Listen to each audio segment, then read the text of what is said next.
This is Long Island Ducks baseball.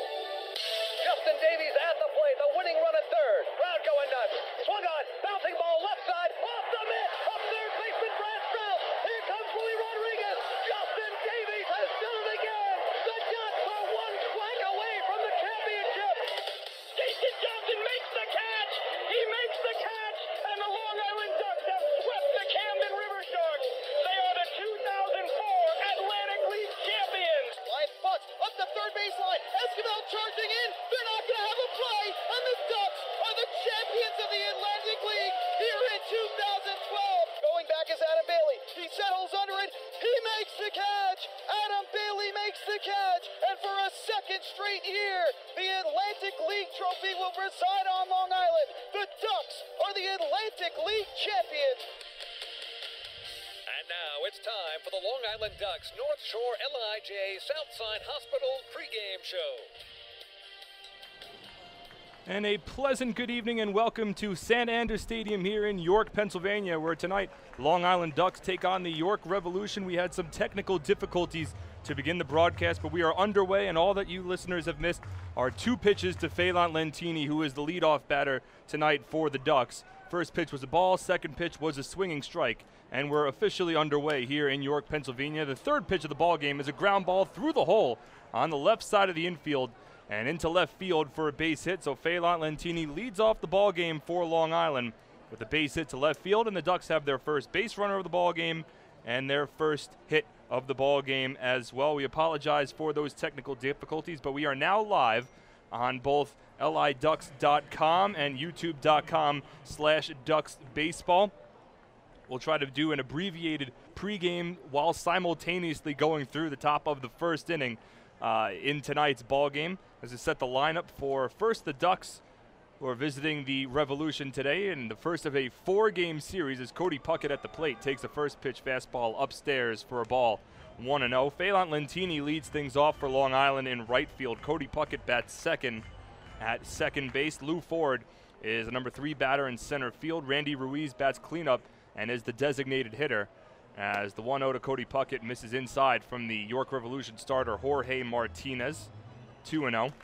Brendan Harris bats 5th at third base. Adam Bailey bats 6th over in left field. Joash Brodin bats 7th at first base. Batting 8th is Keith Castillo, the catcher for Long Island, and batting 9th is Dan Lyons, and he'll be over at shortstop for the Ducks as they work against the righty Jorge Martinez for the York Revolution. Martinez on the rubber, making his second start against the Ducks this season, as Puckett lifts one to center field. Fairly deep. Back goes the center fielder, Sean Smith. He makes the catch at the edge of the warning track for the first out, and retreating to first base goes Phelan Lentini. Set the defense for the York Revolution here in tonight's ball game. Over in left field, it is Jason Repko. Center field, Sean Smith. And right field, Justin Green. At third base, Ophelio Castro. Shortstops, Wilson Valdez. At second base, Eric Patterson. First base is Chad Tracy. Behind home plate for the Revolution is Alberto Espinosa. And once again on the mound for the Revolution tonight is Jorge Martinez, the 6-foot, 220-pound right-handed starter from Cuba. Resides currently in Miami, Florida, as he throws over to first base, and Phelan Lentini back standing safely. Last played in Cuba, so this is his first year in American baseball, in professional American baseball, and in the Independent League, as Lou Ford steps to the plate, and the first pitch fastball to Ford misses inside, 1-0. The Revolution tonight wearing their home white jerseys with the white pants, blue and gold trimming, and a single-tone blue hat with a navy brim. The Ducks in their road orange tops, as they've grown so accustomed to. Ford lines one over to short for one. The catch is made by Valdez. The throw back to first is not in time, as Chad Tracy can't pick the in-between hop. Lentini back standing safely. It's a line out from Lou Ford. 2 away here in the top of the first inning, and that'll bring up Randy Ruiz.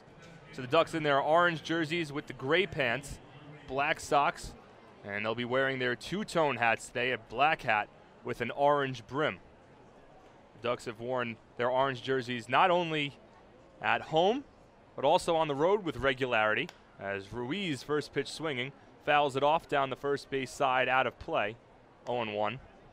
Beautiful weather here in New York for the first of a 4-game series between these two sides. It's the final road trip for Long Island for the first half of this season. As after this 4-game home series, 4-game road trip, I should say, they'll begin an 11-game homestand at Bethpage Ballpark as Ruiz fouls off the fastball to fall up behind. No balls and 2 strikes. And a part of that 11-game homestand, the Ducks will play 5 games against the Bridgeport Bluefish and then 3 against the Camden River Sharks to close out the first half. Lentini dances off of first as Ruiz pops one up, center field, fairly deep. Smith goes back, he has enough space, he makes the catch, and that will retire the side. So, the Ducks get a leadoff base hit from Phelan Lentini, but strand him at first base. No score as we head to the bottom of the first inning on the Ducks official YouTube channel, youtube.com/DucksBaseball. Hi, this is pitcher John Brownell, and you're listening to Ducks Baseball on the Ducks official YouTube channel, youtube.com/DucksBaseball. Beautify your patio, walkway, driveway, or pool surround with Nicoloc paving stones and walls. Nicoloc's specially formulated paver shield offers extra surface wear protection and color enhancement throughout the thickness of the paver. Paver shield guarantees that your pavers will look great for years to come. Bring home the elegance with Nicoloc. Visit the Nicoloc Design Center, Sunrise Highway, Lindenhurst, or Nicoloc.com.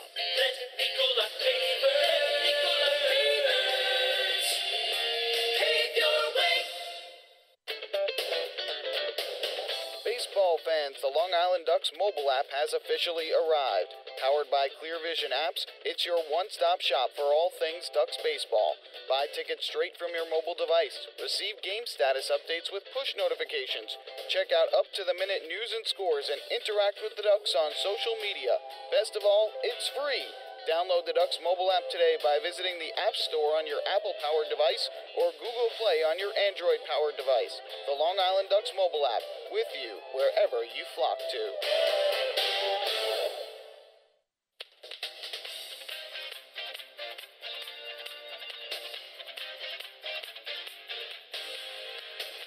And welcome back to St. Andrews Stadium here in York, Pennsylvania. We had a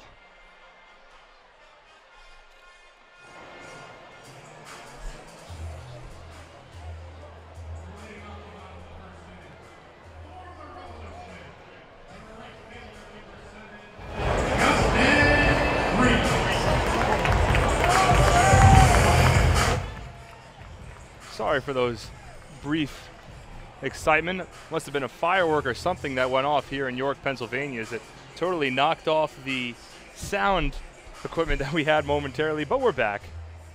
And now we're ready to go as we move to the bottom of the first inning here in what has already been an eventful beginning, not only to this game, but to this broadcast, but we're all settled in and we're ready to go as the first pitch from the Duck starter, Sean Garceau, is in there for a called strike to Justin Green, who leads off for the Revolution here in the last of the first. No balls and 1 strike. Sean Garceau works from the mound quickly. The 0-1 misses high and inside. 1 ball and 1 strike. Fans, the Ducks and Municipal Credit Union have teamed up this season to present the Walk with a Purpose promotion. Every time a Long Island Ducks player walks, Municipal Credit Union will make a donation to the Quackerjack Foundation. Municipal Credit Union serving members since 1916. The 1-1 to Green is in there for a called strike, 1-2. Justin Green, .379 batter this year, 1 home run and 9 runs batted in. Right-handed batter to work against the righty Garceau. From the windup, the 1-2, swung on, lined over Joe Ashbrodeen at first base and into right field for a base hit. So similar to Phelan Lentini in the top of the first, Justin Green leads off the bottom of the first with a base hit to right field. And Garceau will have to work from the stretch for the first time tonight as Wilson Valdez will step to the plate. Set the defense for the Ducks here in the bottom of the first inning. A similar configuration that they've gone to as of late. Adam Bailey in left field, Lou Ford in center, and Phelan Lentini in right along the infield. Brendan Harris at third base, Dan Lyons at shortstop, Cody Puckett at second, Joe Ashbrodeen at first. Behind home plate is Keith Castillo, and once again on the rubber for Long Island is Sean Garceau, the 6'1", 215-pound right-handed starter from Royal Palm Beach, Florida. as he'll throw over to first base, and Green back standing safely. Garceau now in his second season with the Ducks. This year, Garceau has been very strong, especially as of late. He is 7-1 with a 4.42 earned run average. All 7 of those wins coming in his last 8 starts with the Flock. As he'll throw over again, and Justin Green back diving safely. Garceau has made 12 appearances, 11 starts, 2 complete games, which is second most on the team, behind teammate John Brownell, which is certainly a trend which we'll talk about throughout tonight's broadcast. Has also made 1 relief appearance, has tossed 1 shutout. From the stretch, first pitch to Valdez is in there for a called strike, 0-1. In 71 1/3 innings of work this season, Garceau has allowed 35 runs on 68 hits, 22 walks, and 57 strikeouts, good for third most in the Atlantic League. The league leader, another teammate of Garceau, John Brownell once again. Valdez bluffs a bunt, takes the ball outside as Castillo with the snap throw down to first. But Justin Green back standing safely.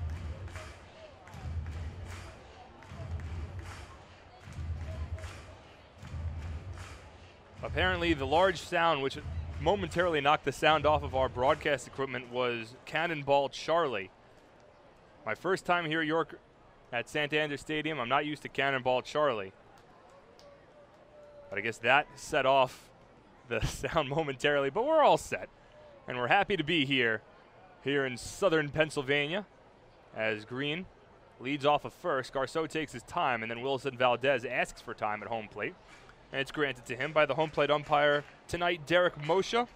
In the field are umpires at first base, Alex Scandalis, and at third base, it's Carlos Dino. The 0-1 to Valdez. Swung on and lined foul. Down the right field line, out of play, 0-2. We'll go through the lineup for the York Revolution here in the last of the first. Justin Green leads off. As we already saw, he led off with a base hit to right field. Wilson Valdez bats second. Eric Patterson bats third. Chad Tracy bats fourth. Johan Lamont is the designated hitter, batting fifth. Batting sixth is Ophelio Castro. Seventh, Jason Repko. Eighth is Alberto Espinoza. And batting ninth is Sean Smith. Green takes off, and Valdez lifts one down the right field line. It'll stay fair for a base hit. Lentini plays it towards the wall. Green being waved around third. The throw comes to second, not in time. And in to score from first base is Justin Green. It's an RBI double for Wilson Valdez, his 18th run batted in this season. Green scores from first as he was taken off with the pitch. And the Revolution have grabbed a 1-0 lead here in the bottom of the first inning.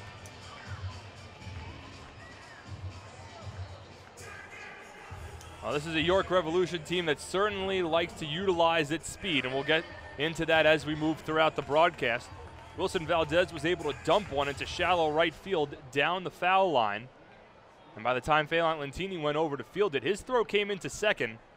Green was being waved around all the way as the first pitch to Eric Patterson is popped up in foul territory, third base side. Brendan Harris makes the catch for the first out. So not what Patterson was looking to do there. One pitch, and Garceau gets his first out of tonight's ball game.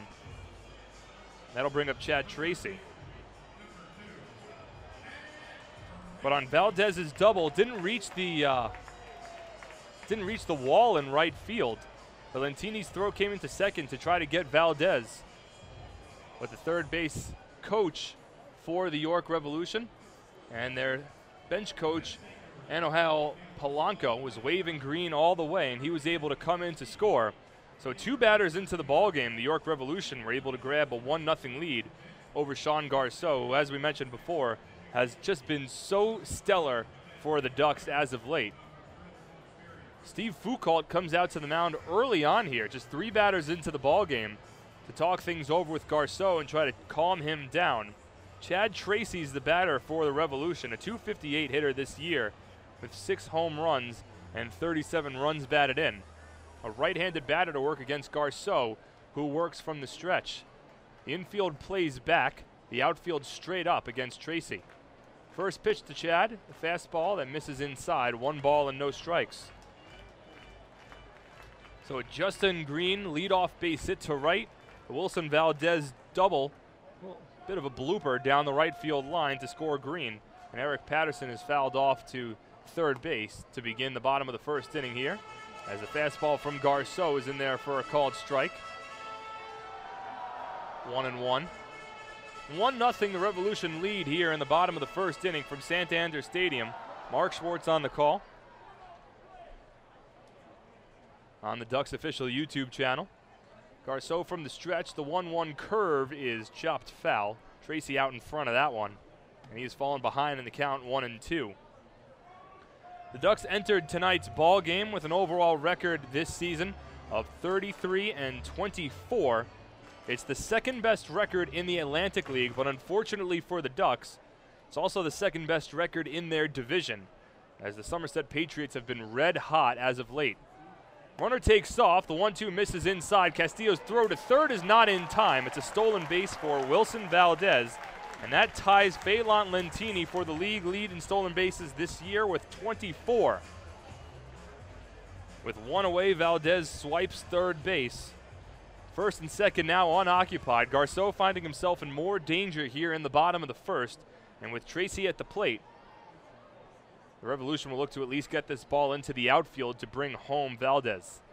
Infield plays back with one away. The 2-2 to Tracy misses outside, and that has run the count full now, 3 balls and 2 strikes.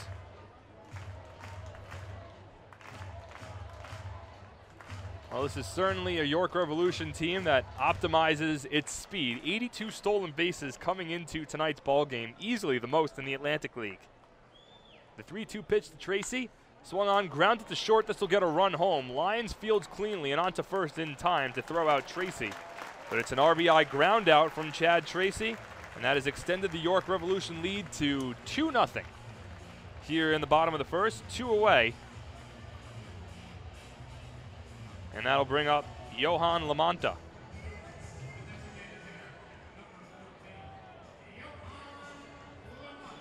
So a single, a double, and an RBI ground out, along with a stolen base, has given the Revolution a 2-0 lead over Sean Garceau and the Ducks. As Garceau now from the windup, and the first pitch fastball to the left-handed hitting Johan Lamanta is in there for a called strike, 0-1. Lamanta, one of 2 left-handed bats in the lineup tonight for the Revolution, as he chops another one foul and has fallen behind in the count. No balls and 2 strikes. So the Ducks are 33-24 entering tonight's ballgame. The Revolution are 34-25. Not too far off from the Ducks, as the fastball misses outside 1-2. It's similar to Long Island. York is also in second place in their division, though their division race is a little closer than the Liberty division right now. They trail the Lancaster Barnstormers. Lamanta lines one over to second on a hop. Puckett fields and fires it onto first in time for the final out. But the Revolution put up 2 runs here in the bottom of the first inning. 2 runs on 2 hits, no errors, and nobody left on. York leads it 2-0 as we move to the top of the second inning on the Ducks official YouTube channel, youtube.com/DucksBaseball.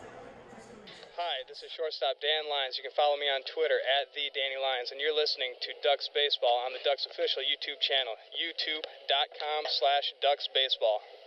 Few places on Earth offer the charm and excitement of Fire Island. At Fire Island Ferries, located conveniently at 99 Maple Avenue in Bay Shore, they offer convenient travel to Fire Island 7 days a week. Fire Island is quickly becoming a top destination for families of all ages. Experience the informal, carefree communities, the dazzling night scene, enjoy fine dining, or climb to the top of one of the tallest lighthouses in the United States. But there's only one way to get there, by calling Fire Island Ferries at 631-665-3600 today. For fare and scheduling information, please visit FireIslandFerries.com. Labor is on the move. They are the Public Employees Federation. They know it's time for workers to unite, to speak out, to demand government accountability for the way public services are delivered. They provide healthcare services, mental health services, and services to the developmentally disabled. They're the Public Employees Federation. PEF, the problem-solving union. PEF is the union that cares for the community. Learn more at PEF.org. PEF, labor on the move.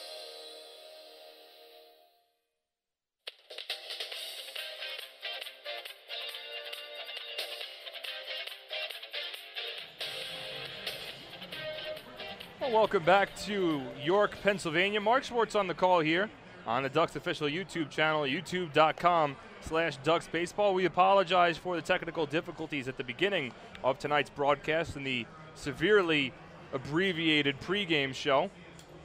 But we're here and we're ready to go on a new broadcast link on youtube.com/DucksBaseball. Of course, audio streaming live on liducks.com as well. The York Revolution grab a 2-0 lead in the bottom of the first inning over the Long Island Ducks on an RBI double from Wilson Valdez and an RBI ground out from Chad Tracy.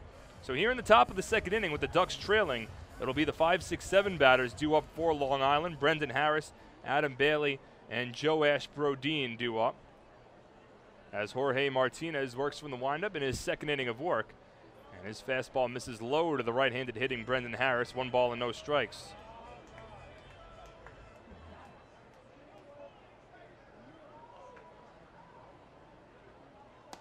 The 1-0 to Harris, misses upstairs again. 2 balls and no strikes. Harris, a former big leaguer, this year with Long Island, his first season of independent baseball. Lifts one, deep left field, ranging back is Repko. Warning track at the wall, it's gone! Brendan Harris gets the Ducks right back on the board here in the top of the second inning with his second home run of the season. And he has trimmed the deficit to 1. The score now 2-1 in favor of the Revolution. Oh, Harris absolutely ripped that one. It went immediately to the right of the arch nemesis here in York Revolution, conveniently placed in the playground over in left center field. And the Ducks have gotten on the scoreboard. It's 2-1 ball game now in the top of the second inning. Well, Harris got off to a slow start in his Ducks career, but he has turned it up as of late and provides an emphasis on that with his solo home run here to lead off the top of the second inning. First pitch to Adam Bailey is fouled off to the backstop, and Bailey has fallen behind. No balls and 1 strike. Bailey, a left-handed batter, hitting .273 this year, 8 home runs, second most on the team. 35 runs batted in, also second most on the squad. Both of those stats trailing Lou Ford. It's the 0-1 to Bailey, misses high and outside. 1 ball and 1 strike.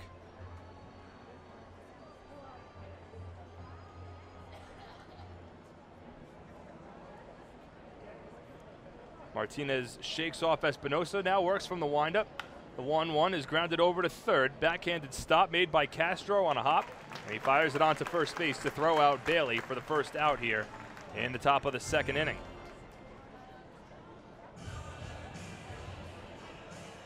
Well, the Ducks Health Report is brought to you by Island Shore Physical Therapy, the official therapists of the Long Island Ducks.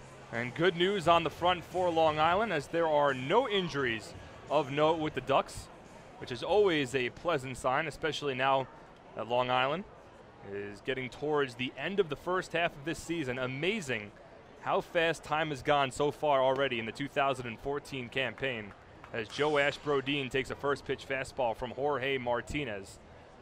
And the count is 0-1. Martinez quickly from the windup. The 0-1 to Brodin is grounded foul down the first baseline. John Myers not able to make a play on the hop, and now he'll toss the ball into the stands. And Brodin, the switch hitter, batting from the left side, it's balling behind 0-2. Using a brand new red bat, Brodin waves it above his left shoulder and takes the fastball low as it rolls to the backstop, going 5-hole between the catcher Espinosa. 1 ball and 2 strikes now. Brodin hitting .253 this season, 5 home runs and 31 runs batted in. The 1-2. On the outside corner for a called strike 3. Brodin disagrees, but Derek Moshe says that indeed hit the outside corner. So 2 away here in the top of the second inning. First strikeout of the ballgame for Jorge Martinez, and that'll bring up Keith Castillo with 2 out, nobody on. Martinez enters tonight's ballgame with a 3-1 record, a 3.45 ERA. He's made 11 appearances this season with the Revolution, 8 starts, 44 1/3 innings of work. He has walked 14 while striking out 27. as the first pitch to Keith Castillo was in there for a called strike. 0-1. Castillo, another switch hitter that bats towards the bottom of the lineup for Long Island. Fastball misses low. 1 ball and 1 strike. It's a luxury that the Ducks have that few other teams possess. Not only a switch hitting catcher, but a switch hitter to bat towards the bottom of the lineup as Castillo lifts one foul. 1-2. Well, similar to the Pizza Hut K-Man at Bethpage Ballpark on Friday nights, here there's a Little Caesars Bread Man. And tonight that's Keith Castillo as he chops one foul to stay alive in the count. That's why you might be hearing some of the breadsticks chants at Santander Stadium. But Castillo, one of 2 switch-hitting catchers for Long Island, him alongside Jan Vasquez, who has split time as of late. Castillo is briefly nursing a hand injury, but he's in the lineup tonight, feeling well. The 1-2 to Castillo is grounded to the right side softly. Tracy fields it at first, and he'll step on the bag himself for the final out. Long Island gets on the board here in the top of the second inning. A solo home run from Brendan Harris has cut the deficit in half. A run on 1 hit, no errors, and nobody left on. As we head to the bottom of the second inning, 2-1, York on top on the Ducks official YouTube channel, youtube.com/DucksBaseball. Hey fans, this is pitcher Bobby Blevins, and you're listening to Ducks Baseball on the Ducks official YouTube channel, youtube.com/DucksBaseball. It's your money, and you have the power to save it. Make a few simple changes, and you can use less electricity and save real money. By installing Energy Star light bulbs and products for your home, you can save hundreds of dollars each year. At PSEG Long Island, we're working hard to serve you in the way you deserve. Check out our energy-saving tips and tools at pseglinY.com/save money.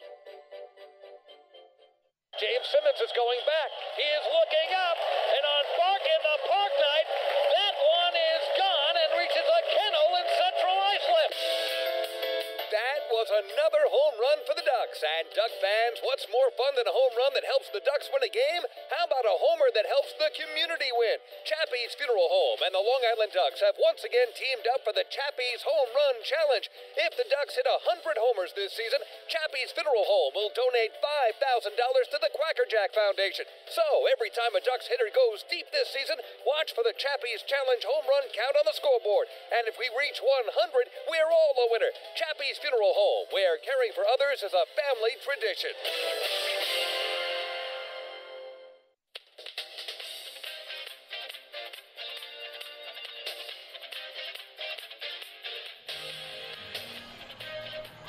Fans, every double play that the Ducks turn this season is presented by the New York State Public Employees Federation, PEF, the problem-solving union providing health care services, mental health services, and services to the developmentally disabled. New York State Public Employees and Federation, the union that cares for the community. Bottom of the second inning from Santander Stadium, Mark Schwartz on the call. The Ducks trail 2-1 against the York Revolution in the first of a 4-game series here in southern Pennsylvania, about a half an hour west of Lancaster, Pennsylvania, and overall about an hour and a half west of Philadelphia. That's where we currently reside and will reside for the next 4 nights as the Ducks finish off their final 4 road games of the first half of the 2014 campaign. Crazy that we're already at this point in the season. Garceau works from the windup, and the first pitch to Ophelio Castro is in there for a called strike, 0-1. And quickly from the windup, the 0-1. Changeup. Misses low. 1 ball and 1 strike.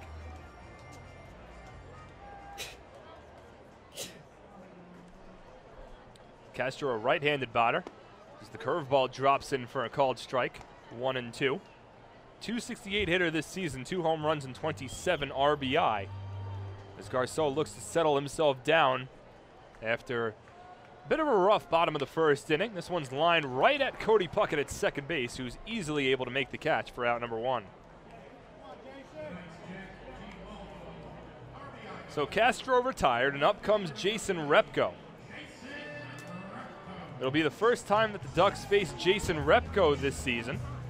as this is only the second series between York and Long Island this year. The first came back in the early stages of May. It was the first home series for Long Island, as Repko takes a healthy cut and a little late on the fastball from Sean Garceau, 0-1.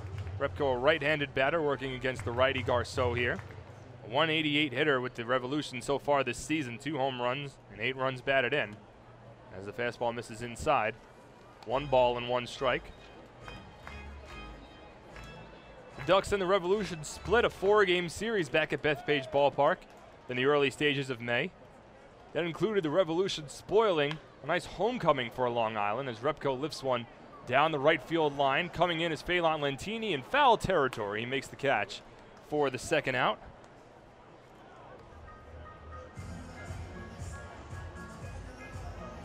So quickly 2 away here in the bottom of the second inning. That'll bring up Alberto Espinoza, a 193 batter this year with no home runs and 3 runs batted in. But in that first series between these two sides, on May the 2nd, the Ducks had a big homecoming. It was their first home game of the season. They raised their 2013 championship banner and gave out the 2013 rings as well, as Espinoza lifts one foul down the left field line, 0-1. It was certainly a great beginning to the night for Long Island, but it was a game in which the Revolution eventually won, spoiling some of the theatrics at Bethpage Ballpark, as Espinoza takes a fastball outside, 1 ball and 1 strike. The Revolution won that game 6-1, and then took the front end of a doubleheader the next day, 8-7. But Long Island bounced back nicely with wins in the next 2 games to even up that series at 2 games apiece, as Espinoza chops one foul and has fallen behind in the count here, 1 ball and 2 strikes. And since that point, both of these teams have done a lot in terms of roster moves, standings, successful winning streaks, losing streaks. There's been a lot of turnaround between these two sides since early May, as Espinoza chops one at first, Brodin onto Garceau, covers the bag, and that will retire the side. So Sean Garceau works a 1-2-3 bottom of the second inning. No runs, no hits, no errors, and nobody left on. We'll move to the top of the third with the Ducks trailing 2-1 on the Ducks official YouTube channel, youtube.com/DucksBaseball. Hey fans, this is outfielder and hitting coach Lou Ford, and you're listening to Ducks Baseball on the Ducks official YouTube channel, youtube.com/DucksBaseball. Hey Ducks fans, your recreation destination this year is The Rinks at Hidden Pond Park. The Rinks features 2 full-size ice rinks, a 97-acre summer day camp, a New York State licensed preschool academy, and a wide variety of birthday party options. Learn to skate, join one of many hockey leagues, swim in an Olympic-sized pool, and enjoy all the fun that The Rinks has to offer. Visit us today at 660 Terry Road in Hauppauge, or check us out online at therinks.com. The Rinks, your recreation destination. Can't get enough of the Long Island Ducks? Well, now you can get even more inside info on your favorite hometown team through Facebook and Twitter. The Ducks are constantly updating fans through social media with scores, transactions, ballpark promotions, and much more. You can even win great prizes. All you'll need to do is make a free account on Facebook and Twitter, and then visit us at facebook.com/LIDucks and twitter.com/LIDucks. Think you're Long Island's biggest Ducks fan? Get connected now.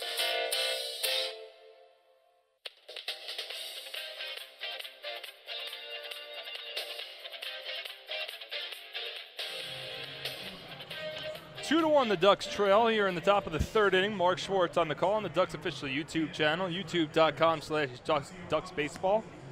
Also live audio streaming at liducks.com. So all of our fans around the world can tune in to this game between the Long Island Ducks and the York Revolution.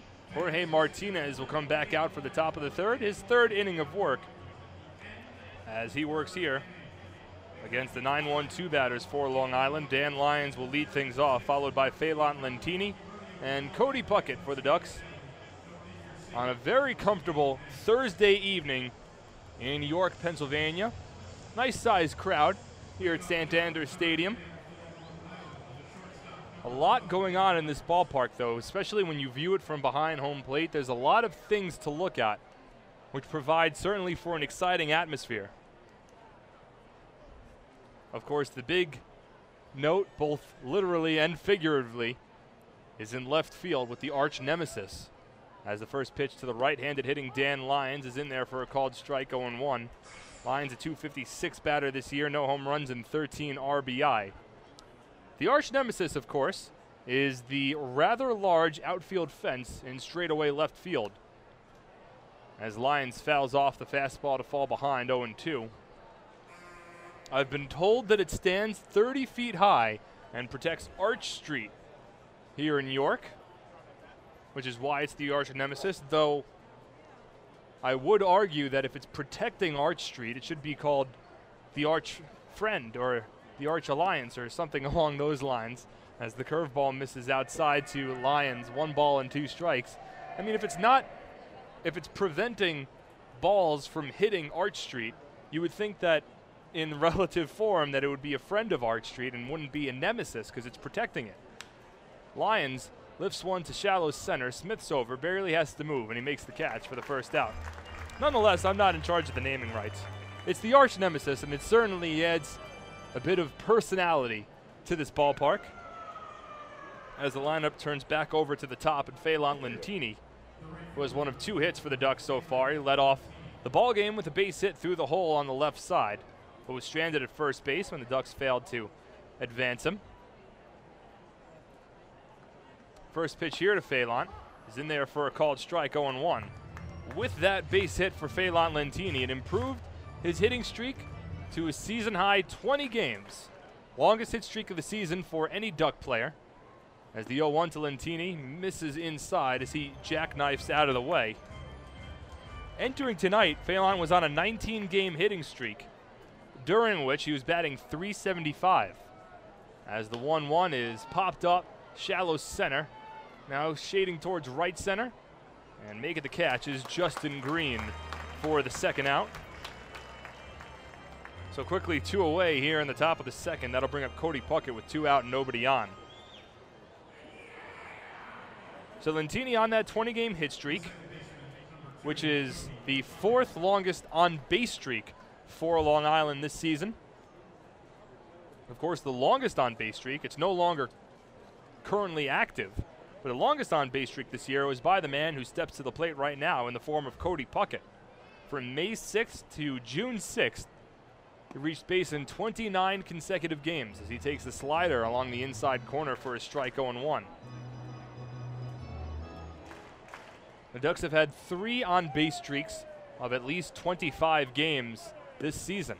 Another slider from Martinez. This one misses outside, 1-1. It was Puckett with a 29-game on-base streak, and while that on-base streak was currently underway, Lou Ford and Joash Brodin both put up 25-game on-base streaks in their own right. The 1-1 is tomahawked and missed by Cody Puckett, a fastball that sort of just sat there right over the heart of the plate, and Puckett took a big cut at it, wasn't able to connect. Has fallen behind in the count, 1-2.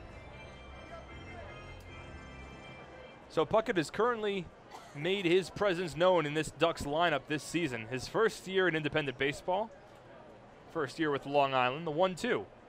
Misses low, 2 balls and 2 strikes. Started off the season batting further down in the lineup. He was batting 7th for the first couple of weeks. But because he was hitting so well, forced Kevin Baez's hand. And since that point, he's been moved up to the 2nd spot in the lineup, and that is where he has consistently hit. Flares one out to shallow right. Green's over. He has space, and he makes the catch to retire the side. So the Ducks go 1-2-3 in the top of the 3rd inning with 3 consecutive flyouts. No runs, no hits, no errors, and nobody left on. As we head to the bottom of the 3rd inning, the Revolution still lead 2-1 over the Ducks on the Ducks official YouTube channel, youtube.com/DucksBaseball. Hi, this is right-handed pitcher Josh Lansford, and you're listening to Ducks Baseball on the Ducks official YouTube channel, youtube.com/DucksBaseball. Hi, I'm former Major Leaguer John Franco. Growing up in Brooklyn, I dreamed of playing professional baseball. My dad, a city employee, worked hard so I could live out that dream. The team at MCU is a lot like my dad. They're New Yorkers you can count on, and they'll work hard to help you reach your financial goals. Municipal Credit Union has a full range of financial services that make sense in today's economy. Join today. Call 1-866-JOIN-MCU or visit nymcu.org. MCU, strong, trusted, growing. Hey Ducks fans, stay up to date with Long Island's hometown team by visiting Quack of the Bat, the official blog of the Long Island Ducks. Quack of the Bat will bring Ducks fans beyond the headlines with in-depth feature articles, breaking news stories, game previews, post-game wrap-ups, and so much more. Interact with the team during the entire 15th anniversary season through live chats with Ducks players and exclusive video clips. Check out the blog today at quackofthebat.wordpress.com. Quack of the Bat, the official blog of the Long Island Ducks. Life is better here.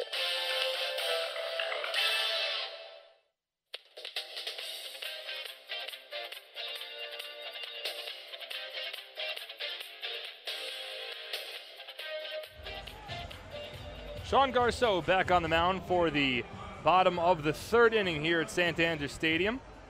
And fans, the final out of the top of the third inning was the 15th out of tonight's ball game. Did you know that a 15-minute call to Geico could save you 15% or more on your car insurance? Get a free quote today. Call 1-800-947-AUTO. That's 1-800-947-AUTO. Or visit geico.com. Sean Smith leads off things for the Revolution here in the bottom of the third. It'll be the 9 batter, followed by the top of the order due for York. As the first pitch from Sean Garceau is a fastball that misses outside. 1 ball and no strikes. Smith, the .234 batter this year, 4 home runs to his name, along with 17 runs batted in. Swings through the curveball, and the count runs even at 1 ball and 2 strikes. Already 1 game final in the Atlantic League tonight.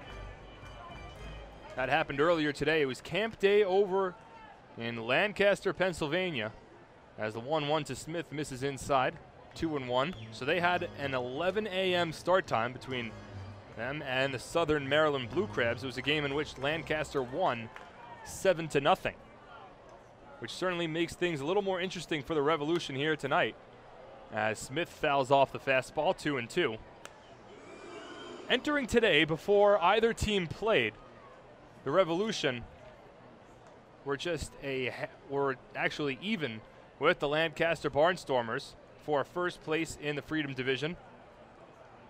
Both teams stood at 34 and 25, matching records, as Smith grounds one off of Garceau's ankles, rolls first base side. The throw to Brodin goes through his legs and rolls into right field. It'll be ruled an infield single for Sean Smith. It's the 3rd hit of the ball game for the Revolution. And they'll have their leadoff base runner on as we move back to the top of the order, and Justin Green. Dorothy Pitchford, the trainer for Long Island, alongside Kevin Baez, will come out to the mound to talk things over with Garceau and make sure he's all right. Smith lined it right back up the middle, and it hit off of Garceau's ankle, ricocheted down the first base line. Garceau came over and fielded it right as Smith was running past him, and then underhand tossed it over to Brodin at first base. But the throw was a little low. Smith has excellent speed. And despite Brodin not able to make the catch, it's an infield single for Smith, rightfully called. And now that'll bring us back to the top of the order, and Justin Green, who is 1 for 1 today with a run scored. He led off the bottom of the first inning with a base hit to right field, then eventually came around to score on an RBI double from Wilson Valdez, who was the next batter. 2 batters into tonight's ball game, the Revolution held a 1-0 lead over the Ducks. Here Garceau will work from the stretch with Smith leading off of first base, and Garceau will throw over. York with 82, now 83 stolen bases this year, after Wilson Valdez stole third base back in the first inning to tie Phelan Lentini for the league lead. Smith with a large lead as the fastball misses upstairs, 1-0. Sean Smith certainly one of the key players in terms of stealing bases for the Revolution. He has 22 steals this season, which is second most on the team to Wilson Valdez, who has 24. Smith is 22 of 25 along the base path so far this season. The 1-0 popped up foul territory, and it will land out of play. And the count runs even at 1 ball and 2 strikes. So Garceau certainly remaining cognizant of Sean Smith over at first base. He's being held on by Joash Brodin. The middle infielders play at double play depth. Brendan Harris plays parallel to the third base bag. Outfield shaded slightly towards right field, as Garceau will throw over again. And Smith dives back in safely. So with Lancaster's 7-0 victory over the Southern Maryland Blue Crabs earlier today, it's the Barnstormers that hold a half-game lead over the Revolution for first place in the Freedom Division. Smith takes off, the fastball's upstairs. Castillo's throw, the tag is in time. A perfect throw from Keith Castillo guns out Sean Smith for the first out here in the bottom of the third inning. It was a perfect ball to throw for Castillo, as it was a fastball that was taken upstairs for a ball. So an easy setup from Garceau, and Castillo throws out Sean Smith on a picture-perfect throw. It was right at the second base bag. Easy tag applied by Cody Puckett. The fastball misses inside. And that'll run the count to 3 balls and 1 strike against the right-handed hitting Justin Green. Well, York has stolen 83 bases this season. That was only the 15th time that they've been caught stealing. The 3-1 misses low, ball 4. It's the first walk allowed by Sean Garceau tonight. A 1-out base runner for the Revolution, and that'll bring up Wilson Valdez.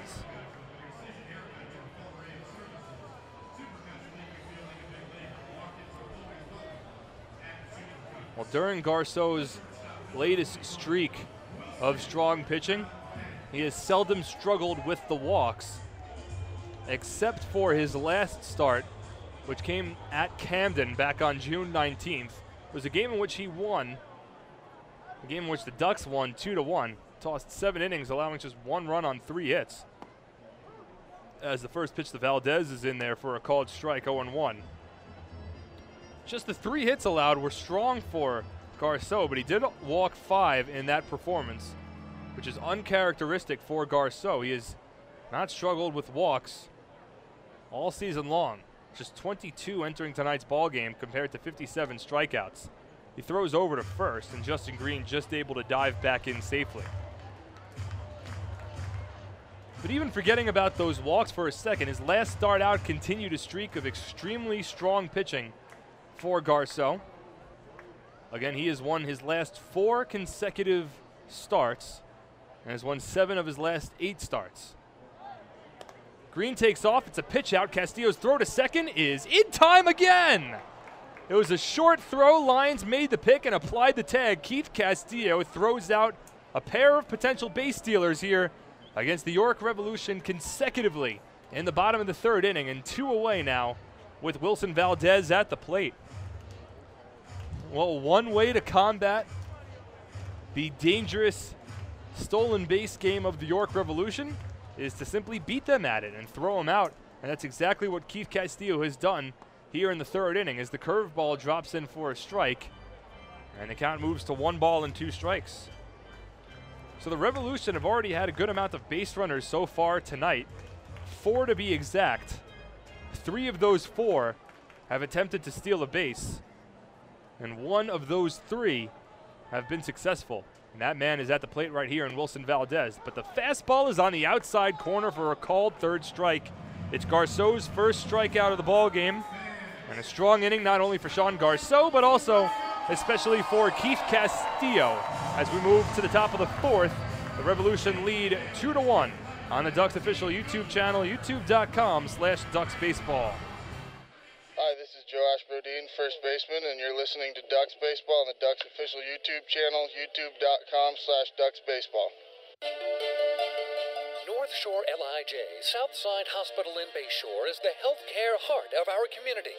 We provide outstanding healthcare right here at home, with centers of excellence in cardiology, orthopedics, neurosciences, women's health services, and much more. Experience counts, and North Shore LIJ Southside Hospital has been around for nearly a century of care. For more information, please call 631-968-3000 or visit us on the web at www.nslij.com. Life without Ducks baseball. Emily, quit texting. James, get off the iPad. Honey, pick a channel. Life with Ducks baseball. Bethpage Ballpark is set. Quackerjack is ready, and the flock is prepared to defend their title. All we need is you. For game times, promos, and tickets, visit liducks.com. It's a blast. Now that's more like it. Long Island Ducks baseball. Life is better here.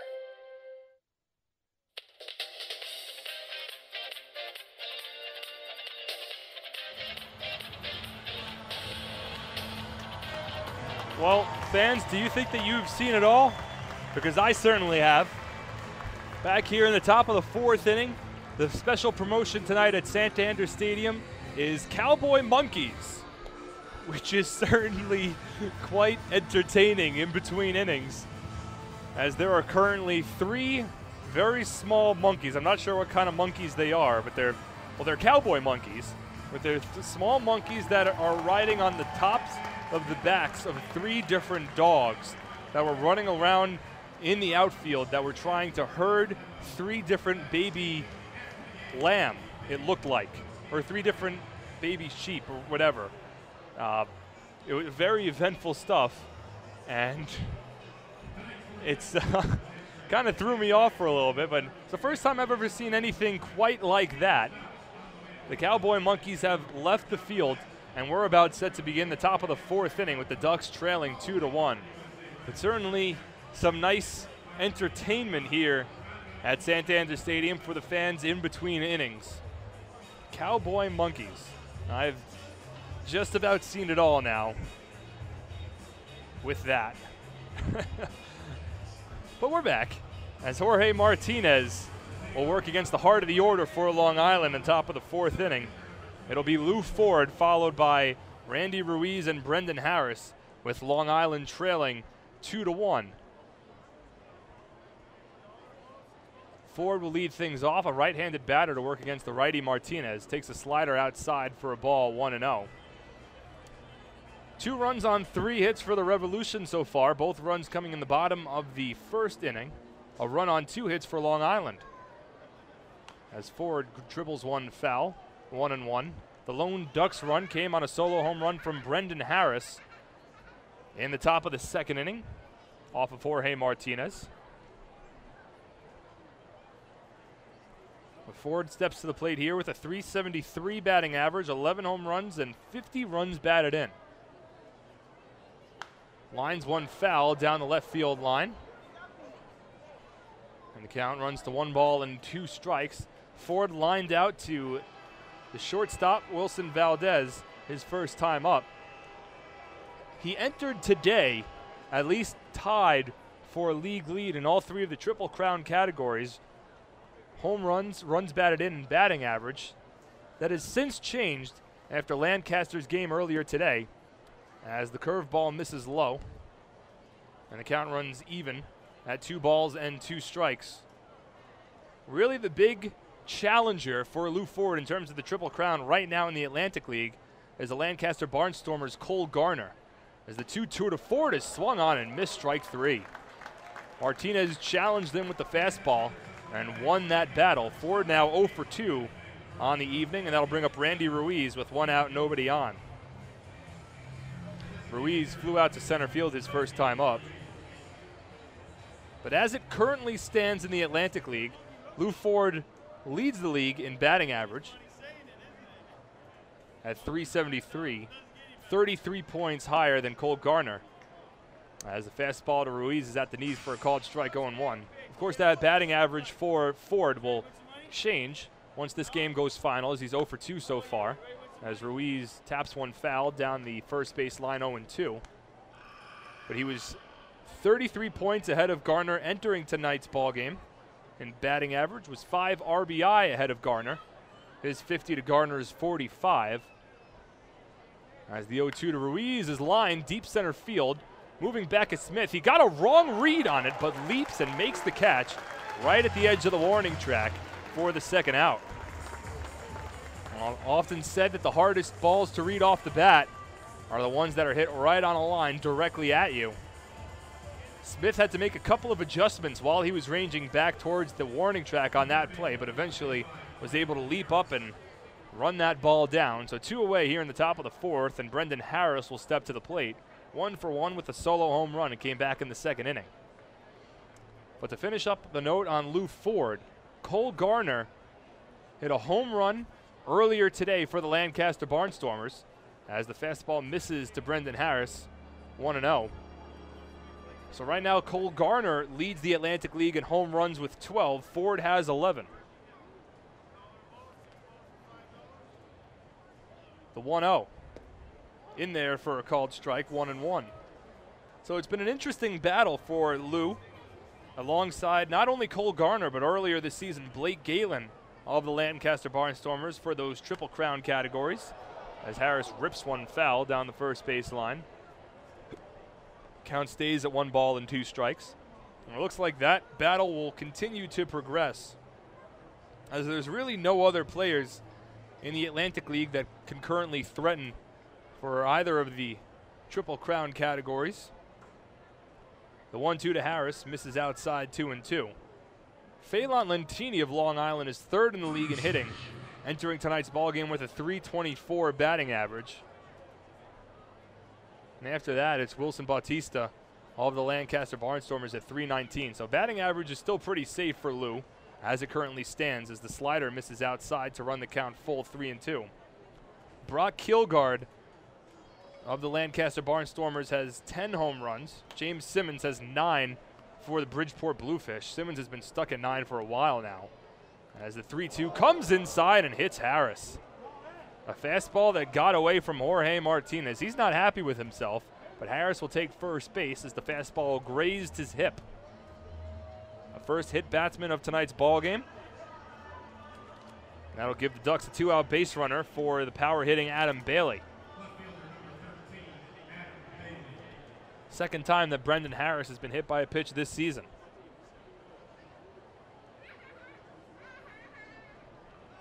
So Harris will lead off of first base as he's held on by Chad Tracy.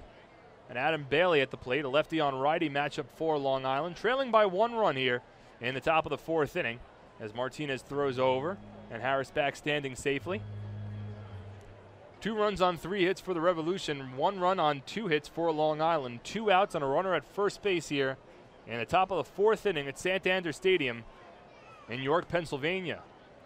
Bailey takes a fastball right down the middle for a strike, 0-1. In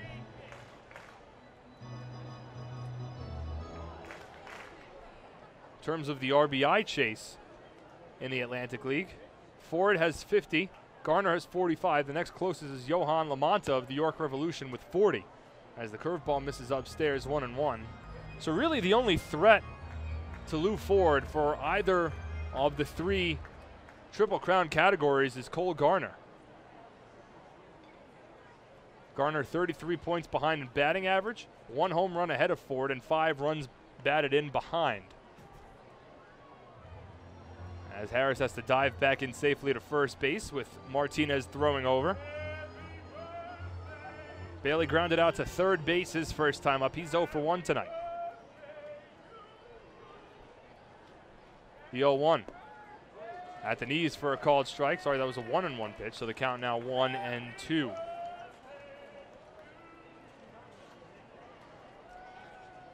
Bailey was 3 for 15 in the last series for Long Island against the Sugar Land Skeeters. A 4-game set in which Long Island took 3 of 4. A result that they're certainly happy with, but with the Somerset Patriots playing so well lately, as Bailey fouls off the fastball, it's just hard for Long Island to make up any ground. The Patriots are 9-1 in their last 10 games and have won 7 straight. And despite the Ducks 9 games above 500, and who have certainly played a very strong first half of this season, it's the Patriots that still hold the advantage with a little less than 2 weeks to go in the first half. Martinez throws over once again, and Harris back standing safely.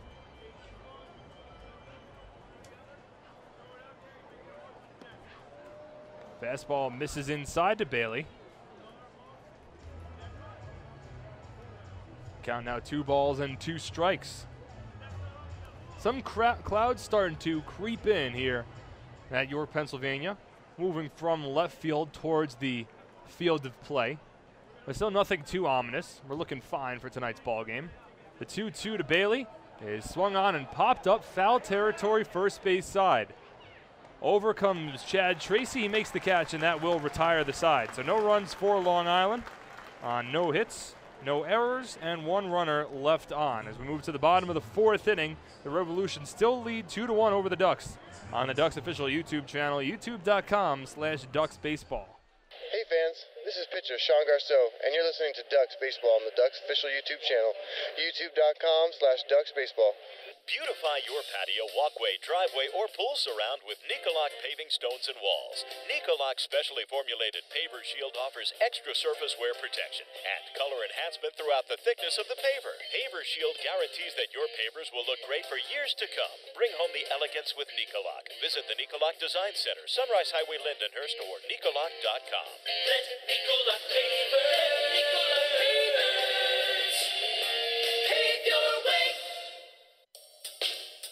Hey, Duck fans, you want all the latest inside info on your back-to-back Atlantic League champion Long Island Ducks? Then follow Ducks president and general manager Michael Pfaff on Twitter at twitter.com/LIDucksGM. You'll find out first right here about player transactions, special stories, and so much more. You'll also be able to interact with Michael directly and get his take on all things Ducks baseball. Head to twitter.com/LIDucksGM today and make sure to follow along throughout the entire 15th anniversary season. Ducks baseball. Life is better here.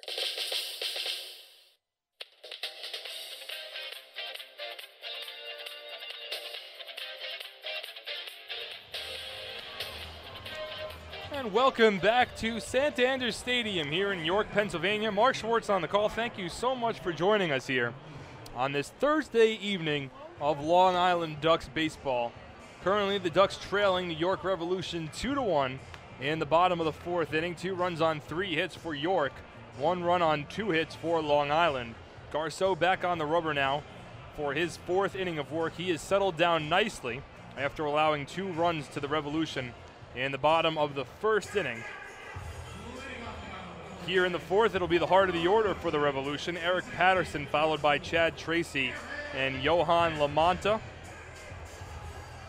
Garceau allowed an RBI double to Wilson Valdez. 2 batters into the ballgame in the bottom of the first to give the Revolution a 1-0 lead. Later, a Chad Tracy RBI ground out that extended the lead to 2-0 at the time as the fastball misses outside to Patterson 1-0. The Ducks responded with a solo home run from Brendan Harris in the top of the second inning to trim the deficit in half as the fastball misses inside from Garceau here. 2 balls and no strikes. And that's where we currently stand with the 3, 4, 5 batters due up for the Revolution here in the last of the 4th. 2-1 at the knees for a called strike. 2-1. Patterson fouled out to the third baseman Brendan Harris his first time up. That came on the first pitch thrown by Garceau after he had struggled against the first 2 batters of the ball game. Fastball misses low. 3 balls and 1 strike. So Patterson working a little better of an at-bat against Garceau this time around.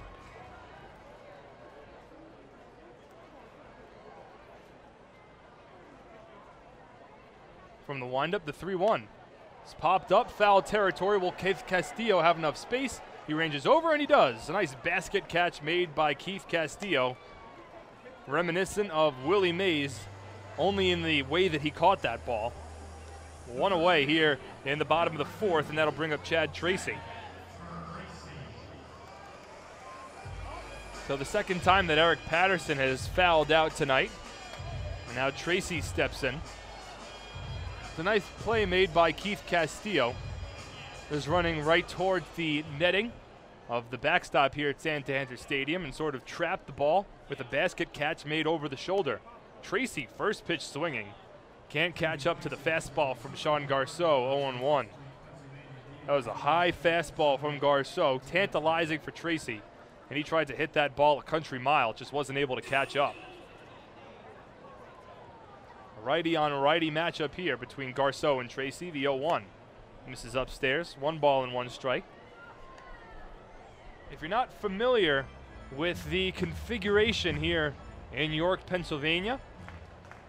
Very interesting ballpark, very interesting outfield setup, especially down in left field with the arch nemesis, the 1-1 to Tracy, in there for a called strike 1 and 2.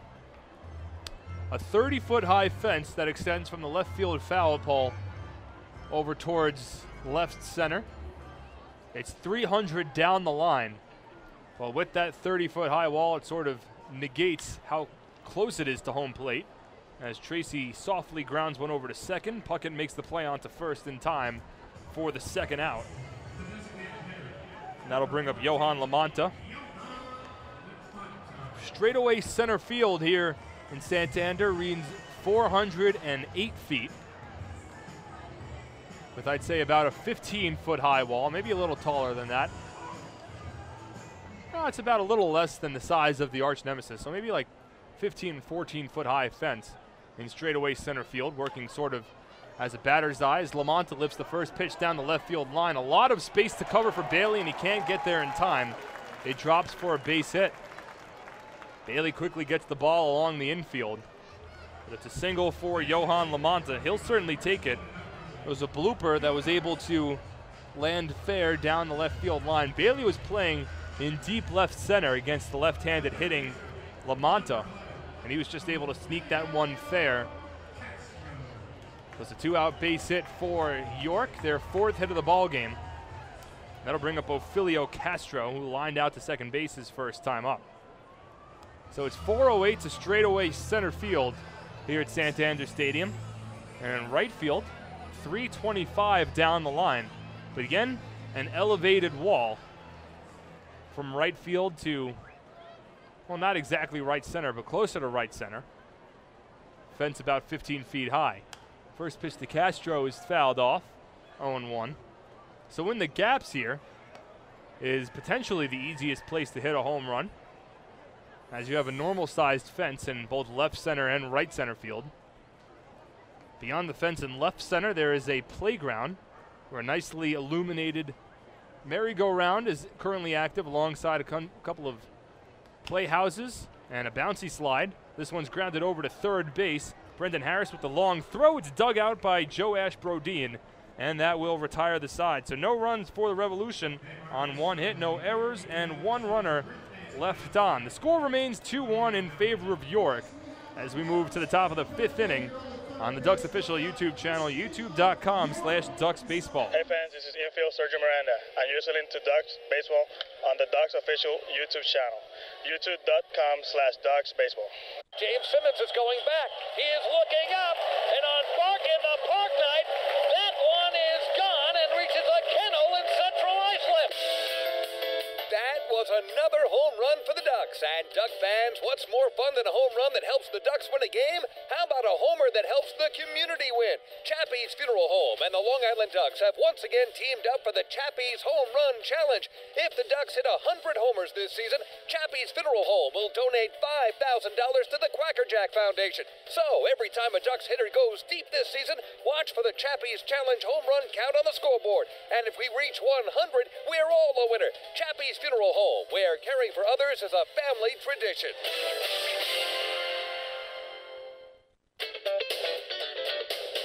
Baseball fans, the Long Island Ducks mobile app has officially arrived. Powered by Clear Vision Apps, it's your one-stop shop for all things Ducks baseball. Buy tickets straight from your mobile device. Receive game status updates with push notifications.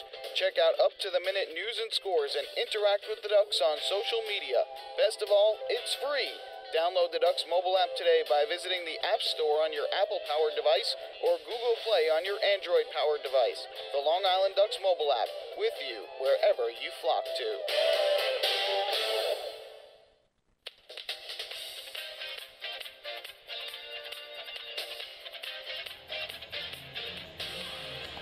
Top of the 5th inning from Santander Stadium. Mark Schwartz here on the Ducks official YouTube channel, youtube.com/DucksBaseball. Also live audio streaming at liducks.com. 2-1 the Revolution on top of the Long Island Ducks in the first game of a 5-game series. Fans, don't forget to stop by the Waddle Inn shop on your next visit to the Duck Pond, where exclusive, hard-to-find Ducks memorabilia is now on sale. Proceeds benefit the Quackerjack Foundation, the charitable arm of the Long Island Ducks. So it will be Joash Brodin, followed by Keith Castillo and Dan Lyons here in the top of the fifth against Jorge Martinez. Brodin offers at a first pitch with a bunt attempt, and it counts 0-1. Brodin struck out looking his first time up, 0 for 1. Ever since Joash has been dropped further down into the order, now batting 7th, he started to utilize his speed a little more in the lineup. As the fastball misses outside, 1-1.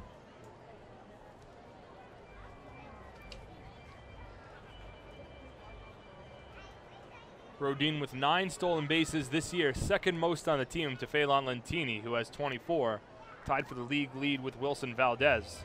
As the fastball misses low, 1-1. And it's been nice to see for Brodin. He certainly has that aspect of his game, but when he was batting cleanup for the Ducks, he didn't see it as often, and deservedly so. As the 2-1 misses upstairs, 3-1. When you're batting cleanup in a lineup, especially as potent as the Ducks lineup, you don't try to steal as many bases because you have batters that hit behind you that certainly have some run-producing power. The 3-1 to Brodin. Spun foul down the third base line off the end of the bat, 3-2. But now that Brodin's batting further down in the lineup, it's given him an opportunity to utilize a little more of the speed aspect to his game.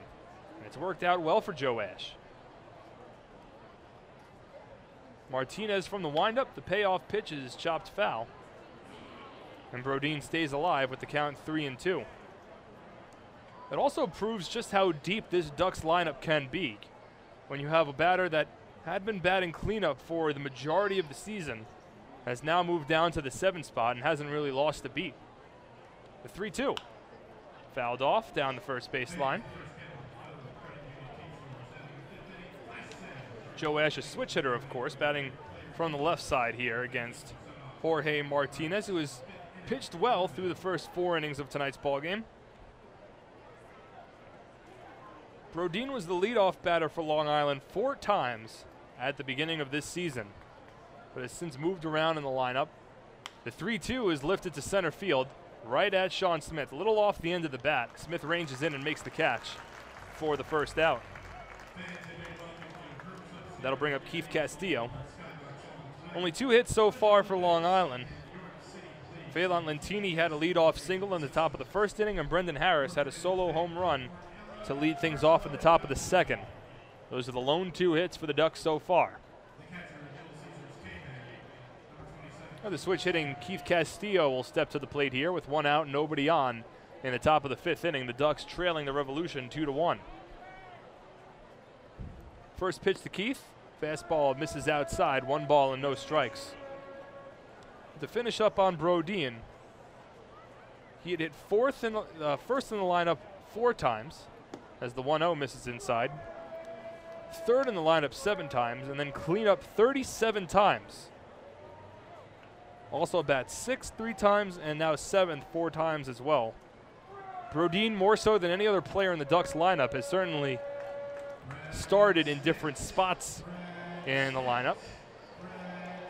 As a breadsticks chant starts once again for Keith Castillo. The count 2-1 against the switch hitting catcher. Martinez from the windup. Pitch is fouled off. It's now a 2-strike count against Castillo with 1 away and nobody on in the top of the 5th. Seems like each ballpark in the Atlantic League has their own version of a breadstick man or a K-man or a slushy man if you're over in Lancaster. The 2-2 to Castillo is fouled off once again, and Keith able to stay alive in the count. The PA announcer here trying to get the fans into it a little more, hoping for some Little Caesars breadsticks. Little Caesars, a prominent sponsor here at Santander Stadium, as Castillo's just able to get a piece of one, not only to stay alive, but prevent breadsticks for all the fans here in New York. Infield plays back with nobody on. The outfield straight up. decent amount of space in right center field with Sean Smith shaded slightly towards left center. The 2-2 to Castillo. Misses low. A nice count worked here by Keith Castillo. Has drawn the count full at 3 balls and 2 strikes. Keith grounded out to first base unassisted his first time up. Came back in the second inning. Again, the Revolution leading it over the Ducks. 2-1, top of the 5th. Martinez from the windup, the 3-2. Swing and a missed, strike 3. And the fans here will be getting some free breadsticks after tonight's ball game. Much to Keith Castillo's chagrin. 2 away with nobody on in the top of the 5th, and that'll bring up Dan Lyons. Third strikeout for Jorge Martinez tonight, who has continued to pitch very well. He's allowed just 1 run on 2 hits. With no walks, 3 strikeouts, and 1 hit batsman. The lone run for Long Island coming on a Brendan Harris solo home run in the top of the 2nd inning. Besides that, Martinez has been in control tonight in a very important game for both of these sides. First pitch to Lyons misses low. 1 ball and no strikes. Dan flew out to center field back in the 3rd inning. 0 for 1 tonight. The 1-0. Misses inside, 2 balls and no strikes. Again, the Ducks enter with the 2nd best record in the Atlantic League, but still 5 games behind the Somerset Patriots for first place in the Liberty Division, with 12 games left in the first half. The 2-0s in there for a called strike, 2-1. The Revolution a half game behind the Lancaster Barnstormers for first place in the Freedom Division, after the Barnstormers beat the Southern Maryland Blue Crabs 7-0 earlier today. So big playoff implications for both of these teams tonight, as Lyons fouls one off down the first base line out of play. 2-2. The Somerset Patriots are on the road, and they're taking on the Sugarland Skeeters tonight. First pitch down at Constellation Field in Sugarland, Texas at 8:05 Eastern Time. That's 7:05 Central Time. So only one other game currently underway in the Atlantic League, as Lyons takes the fastball upstairs to run the count full 3-2. It's the Camden River Sharks on top of the Bridgeport Bluefish 3-0 in the top of the 2nd inning at the ballpark at Harbor Yard. Those two teams jockeying for position at the bottom of the Liberty Division. The 3-2 to Lyons, fouled off. The Ducks had a golden opportunity to make some serious headway in the Liberty Division a couple of weekends ago when they had a 4-game series at TD Bank Ballpark in Somerset, New Jersey against the Patriots. The Ducks took the first 2 games, sweeping a doubleheader against Somerset, as the 3-2 to Lyons is grounded over to short. Fielding it cleanly as Valdez's throw on to first is in time to retire the side. So we'll continue that discussion when we return in the bottom of the 5th inning, with the Revolution leading it 2-1 over the Ducks on the Ducks official YouTube channel, youtube.com/DucksBaseball. Hi, this is pitcher Jared Lansford, and you're listening to Ducks Baseball on the Ducks official YouTube channel, youtube.com/DucksBaseball. All 2,000 of us at PSEG Long Island care deeply about our communities. Our company has a long-standing commitment to giving back, and our people, along with our energy efficiency and renewable energy programs, are helping to improve the businesses and towns we all call home. Learn more about how we're working together to better serve our communities. Visit us at psegLINY.com/community. Take your group out to the ball game this season and enjoy all the fun of Ducks baseball at discounted prices with the Hebrew National Picnic Area, luxury suites, the Smokin' Owls party deck, and so much more.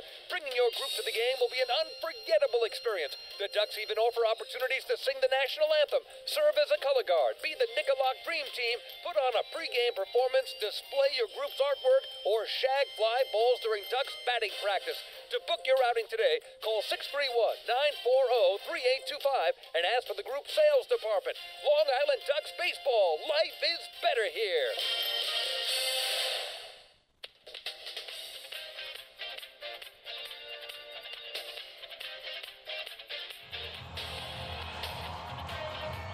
Bottom of the 5th inning at Santander Stadium in York, Pennsylvania. Mark Schwartz on the call as the Long Island Ducks trailing the York Revolution 2-1 here in the first game of a 4-game series between these two sides, and really the kickoff of the stretch run of the first half of this season, with Long Island trailing the Somerset Patriots by 5 games entering tonight for first place in the Liberty Division.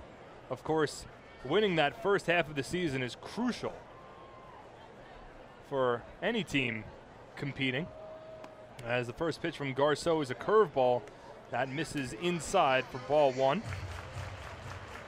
Jason Repko at the plate. He's 0 for 1 today, flew out to right field back in the 2nd inning. Another curveball, this one misses low. 2 balls and no strikes. Every team wants to lock up that playoff position early on in the season, so there's not as much pressure in the second half as Repko lifts one left field. Bailey going over, warning track, and he runs it down for the first out. Bailey has been playing really shaded towards left center field all night long.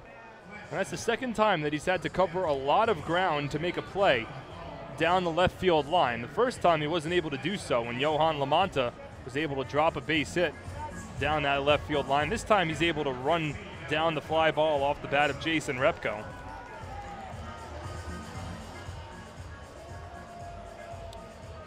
So 1 away, nobody on. That'll bring up Alberto Espinoza, left-handed batter. Well, switch hitter, I should say, batting from the left side, as the fastball misses low from Sean Garceau, 1-0. Garceau's 5th inning of work, and he has settled down nicely. Fastball is fisted foul by Espinoza, 1-1.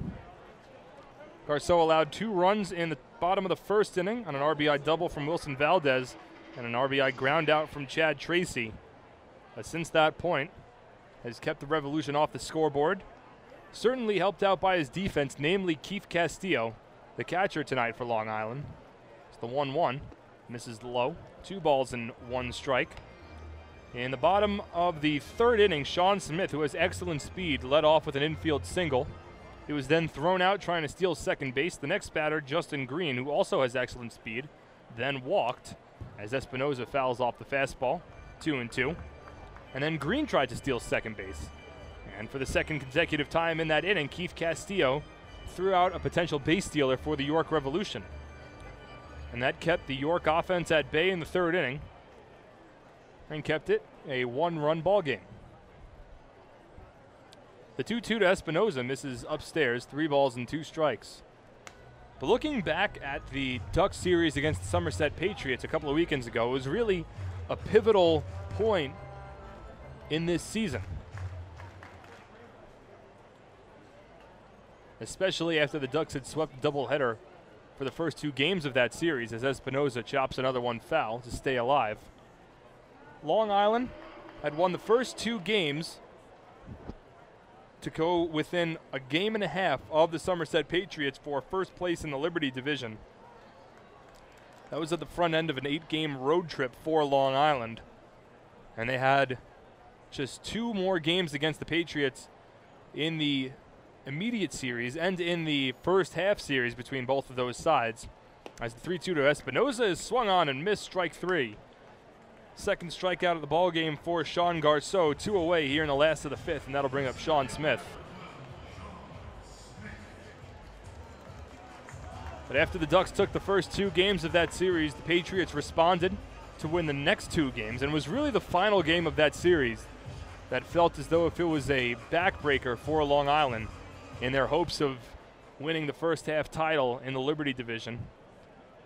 That final game came on a Monday night over at TD Bank Ballpark as a fastball misses outside to the right-handed hitting Smith, 1-0. The Ducks led twice in that game, in the top of the 1st inning and in the top of the 3rd inning as well, as the fastball misses outside from Garceau, 2-0. But both times that Long Island grabbed a lead, it was a fielding error against the Patriots that allowed Somerset to either tie up the ball game or eventually take the lead, as Smith swings through the fastball, 2-1. A very frustrating loss for Long Island as they lost that ball game 6-5. They needed that win, as if hypothetically, if had Long Island won that ball game, they would have exited Somerset just a game and a half behind the Patriots for first place as Smith lines a base hit into left field. Second consecutive inning that the Revolution have had a 2-out base hit. And that'll bring us back to the top of the order in Justin Green. But had Long Island won that game, the Ducks would have been a game and a half behind Somerset, and the season series would have also been tied at 5, so neither side would have had a tiebreaker over the other. But because Somerset won that game, they advanced to 3.5 over the Ducks for first place at the time, and also held a 6-4 season series lead over Long Island, which still holds to this day, meaning that the Somerset Patriots have the tiebreaker over the Ducks if Long Island can make up the 5-game difference. As Garceau throws over to first, and Smith dives back in safely. So with 12 games left, essentially the Ducks are 6 games behind the Patriots. Because even if they were to cover up the 5 games that they trail, as the fastball misses outside to Green, 1-0, if both teams finished off the first half with the same record, it would be the Patriots that would get that first guaranteed playoff spot, owning a 6-4 tiebreaker over the Ducks.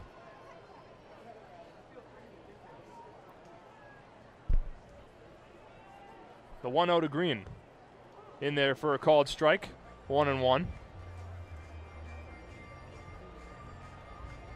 Some more ominous clouds starting to creep over the field here in York, Pennsylvania. So we'll check the radar to see exactly what we're looking at tonight.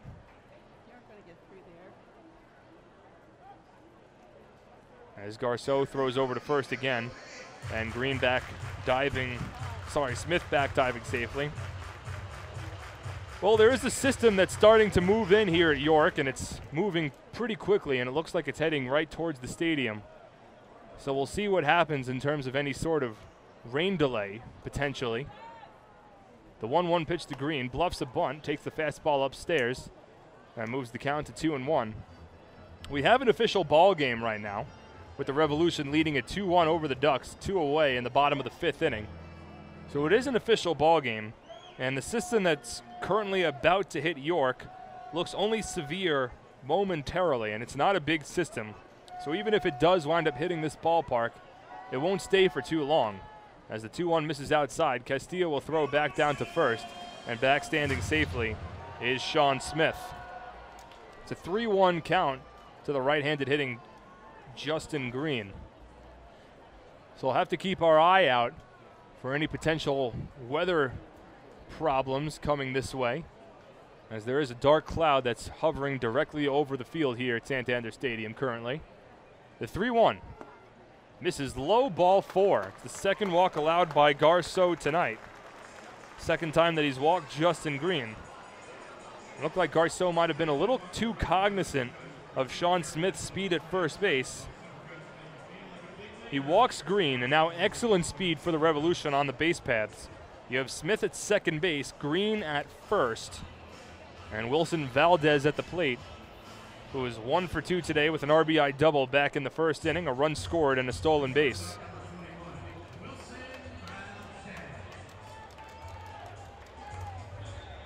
Garceau trying to navigate his way through this bottom of the 5th inning and keep it a 1-run ball game for the time being.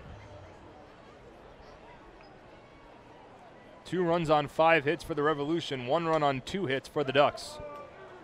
Smith with a large lead off of second base, Green a conservative lead off of first.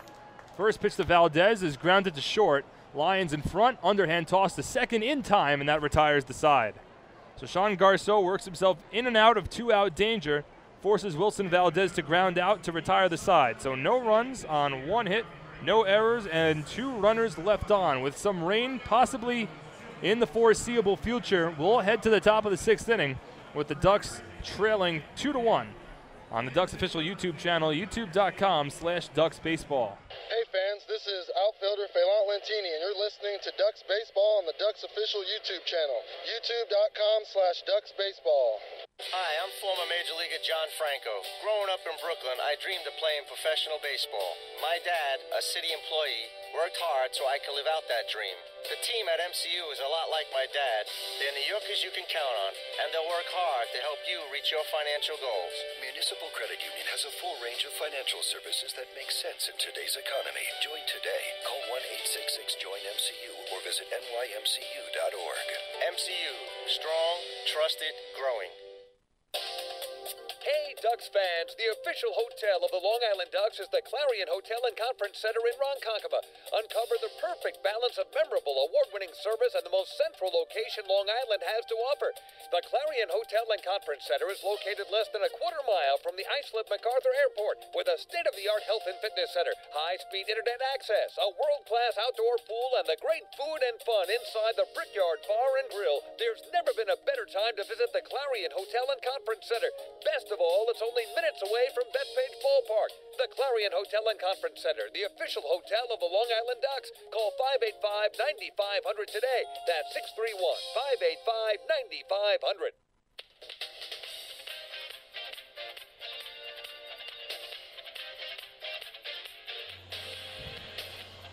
Top of the 6th inning from Santander Stadium. No rain falling just yet, but the clouds looking even more dangerous than they had previously looked. This dark cloud almost entirely engulfing this fine ballpark here in York, Pennsylvania. So hopefully the rain will hold off for the time being, but as of right now, we'll begin the top of the 6th inning with the Ducks trailing 2-1 against the York Revolution. Fans follow all season long as the Long Island Ducks try and meet the Chappies Home Run Challenge. If the Ducks hit 100 home runs, Chappies Funeral Homes will donate $5,000 to the Quackerjack Foundation. Chappies Funeral Homes, where caring for others is our family tradition. First pitch to Phelan Lentini, leading off the top of the 6th. He bunts it foul, and the count 0-1. Well, looks like things are about to hit us pretty hard, pretty quickly here in York. We're just trying to stay all right for the time being. The flag in straightaway center field is waving directly from left field to right field. The wind blowing hard here in York, Pennsylvania. Lentini grounds one up the middle and through for a base hit. So Phelan Lentini with his second hit of the ball game. Only the third hit for Long Island. And the Ducks with the leadoff base runner for the third time tonight here in the top of the 6th inning. And that's exactly the guy they want on in this situation, as Lentini is as strong as at matriculating runs as anybody else on this Ducks roster. Wind starting to pick up even more here at Santander Stadium. But for the time being, no rain currently falling. Cody Puckett at the plate. He's 0 for 2 today. Flew out to center field in the first. Flew out to right in the third. First pitch to Phelan Lentini. Misses inside 1-0. Well, it looks like the American flag at center field is almost about to fall off the foul pole just from how hard the wind is blowing here at Santander Stadium. Puckett grounds one to third. It could be two. Well, Ophelio Castro over to second base, and the throw pulls the second baseman Patterson offline. It's going to be an E5 to Ophelio Castro, and the Ducks have runners at first and second with nobody on here in the top of the 6th inning. So it's a fielder's choice for Cody Puckett, which puts him at first base, and the E5 puts Phelan Lentini over at second. You can't assume a double play. Nonetheless, the Ducks have runners at first and second with nobody out. And this is the guy they want up in this situation. Long Island trails by a run, and Lou Ford will come to the plate 0 for 2 today. So judging by his batting average this season, mathematically speaking, you'd say that he's due for a hit in this situation. And Long Island would certainly take it. As Ford steps in, the first pitch from Martinez is fouled off 0-1. Lou lined out to shortstop back in the first inning. And he struck out swinging in the fourth. Jorge Martinez has found himself in danger here in the top of the 6th inning, really for the first time tonight.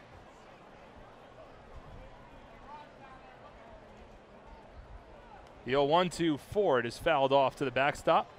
And Lou is quickly fallen behind in the count. No balls and 2 strikes.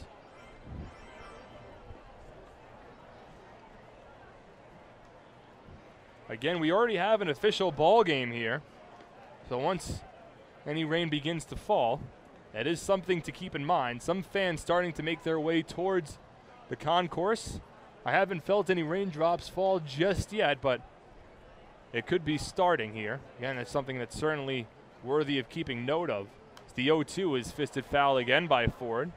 Lou able to stay alive.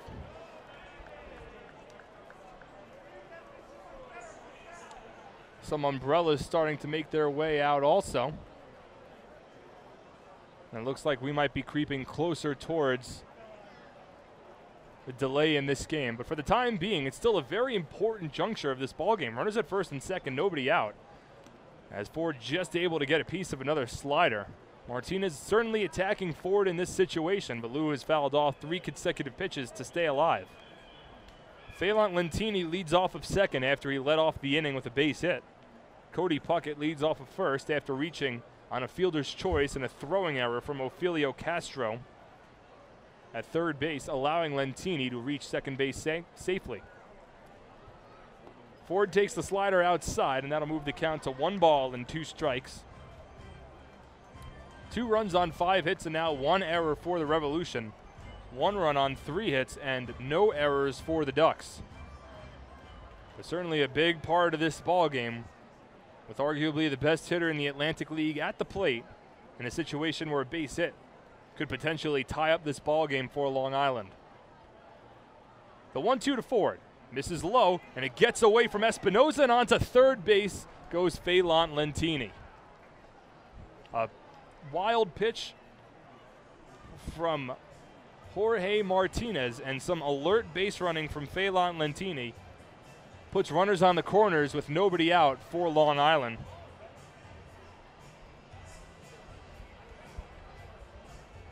The ball didn't get too far away from Alberto Espinoza, but it got far enough that once Lentini saw the ball hit the dirt, he took off for third base and arrived safely without a throw.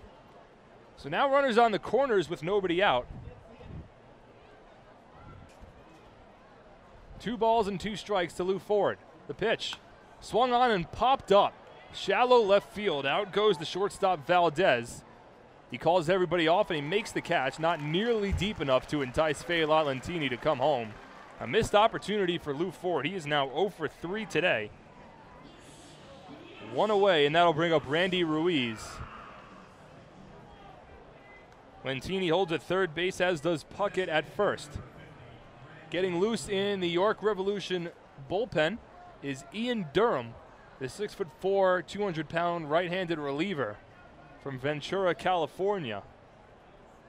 So Martinez has found himself in a little danger here in the top of the 6th inning, and the Revolution getting their bullpen loose. First pitch to Ruiz is swung on and missed. Out in front of a changeup, 0-1.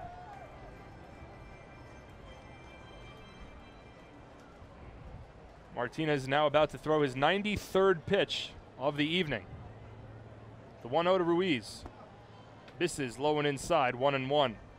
Randy 0 for 2 today. He's flown out to center field twice. Certainly has the power to change this ball game with 1 swing of the bat. A .284 hitter this year, 5 home runs and 28 runs batted in. Former big leaguer bats from the right side against Martinez from the stretch. The 2-0 is lifted shallow right center. In comes Green. He can't get there, and it gets past him, and it falls for a base hit. Lentini scores from third base. On to second goes Randy Ruiz. An RBI double has tied up this ball game at 2 here in the top of the 6th inning. A blooper off the end of the bat for Randy Ruiz. Justin Green couldn't get there in time. Cody Puckett goes first to third, and Long Island has evened up the ball game at 1 here in the top of the 6th. RBI number 29 this season for Randy Ruiz, and now the Long Island Ducks are in position to possibly take their first lead of the ball game.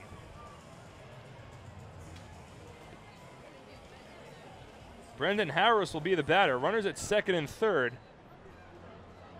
1 out. And now there'll be a meeting on the mound for York. And we'll see if they make a pitching change. Mark Mason, the manager, is currently out there. And they will, in fact, make a pitching change. So Jorge Martinez's day comes to a close. Not the finishing touches to his line that he certainly would have hoped for. But he leaves a tie ball game with 2 runners on base, both belonging to him. The Ducks looking to grab a lead here in the top of the 6th. They're all tied up at 2. The new pitcher will be Ian Durham when we return on the Ducks official YouTube channel, youtube.com/DucksBaseball. Hi, this is right-handed pitcher Josh Lansford, and you're listening to Ducks Baseball on the Ducks official YouTube channel, youtube.com/DucksBaseball. It's your money, and you have the power to save it. Make a few simple changes, and you can use less electricity and save real money. By installing Energy Star light bulbs and products for your home, you can save hundreds of dollars each year. At PSEG Long Island, we're working hard to serve you in the way you deserve. Check out our energy-saving tips and tools at pseglyny.com/savemoney. Hey Ducks fans, stay up to date with Long Island's hometown team by visiting Quack of the Bat, the official blog of the Long Island Ducks. Quack of the Bat will bring Ducks fans beyond the headlines with in-depth feature articles, breaking news stories, game previews, post-game wrap-ups, and so much more. Interact with the team during the entire 15th anniversary season through live chats with Ducks players and exclusive video clips. Check out the blog today at quackofthebat.wordpress.com. Quack of the Bat, the official blog of the Long Island Ducks. Life is better here.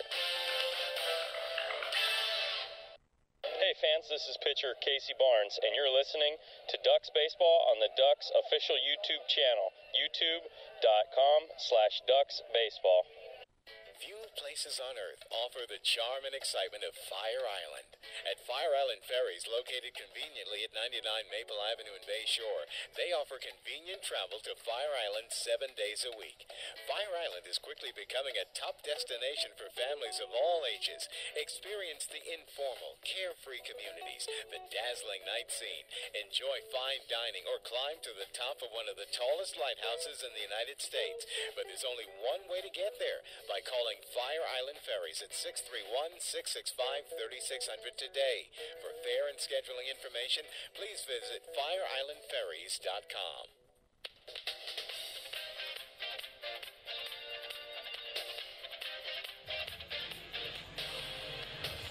Ian Durham will be the new pitcher for the York Revolution as we return to the top of the 6th inning. This ball game all tied up at 2 between the Long Island Ducks and York.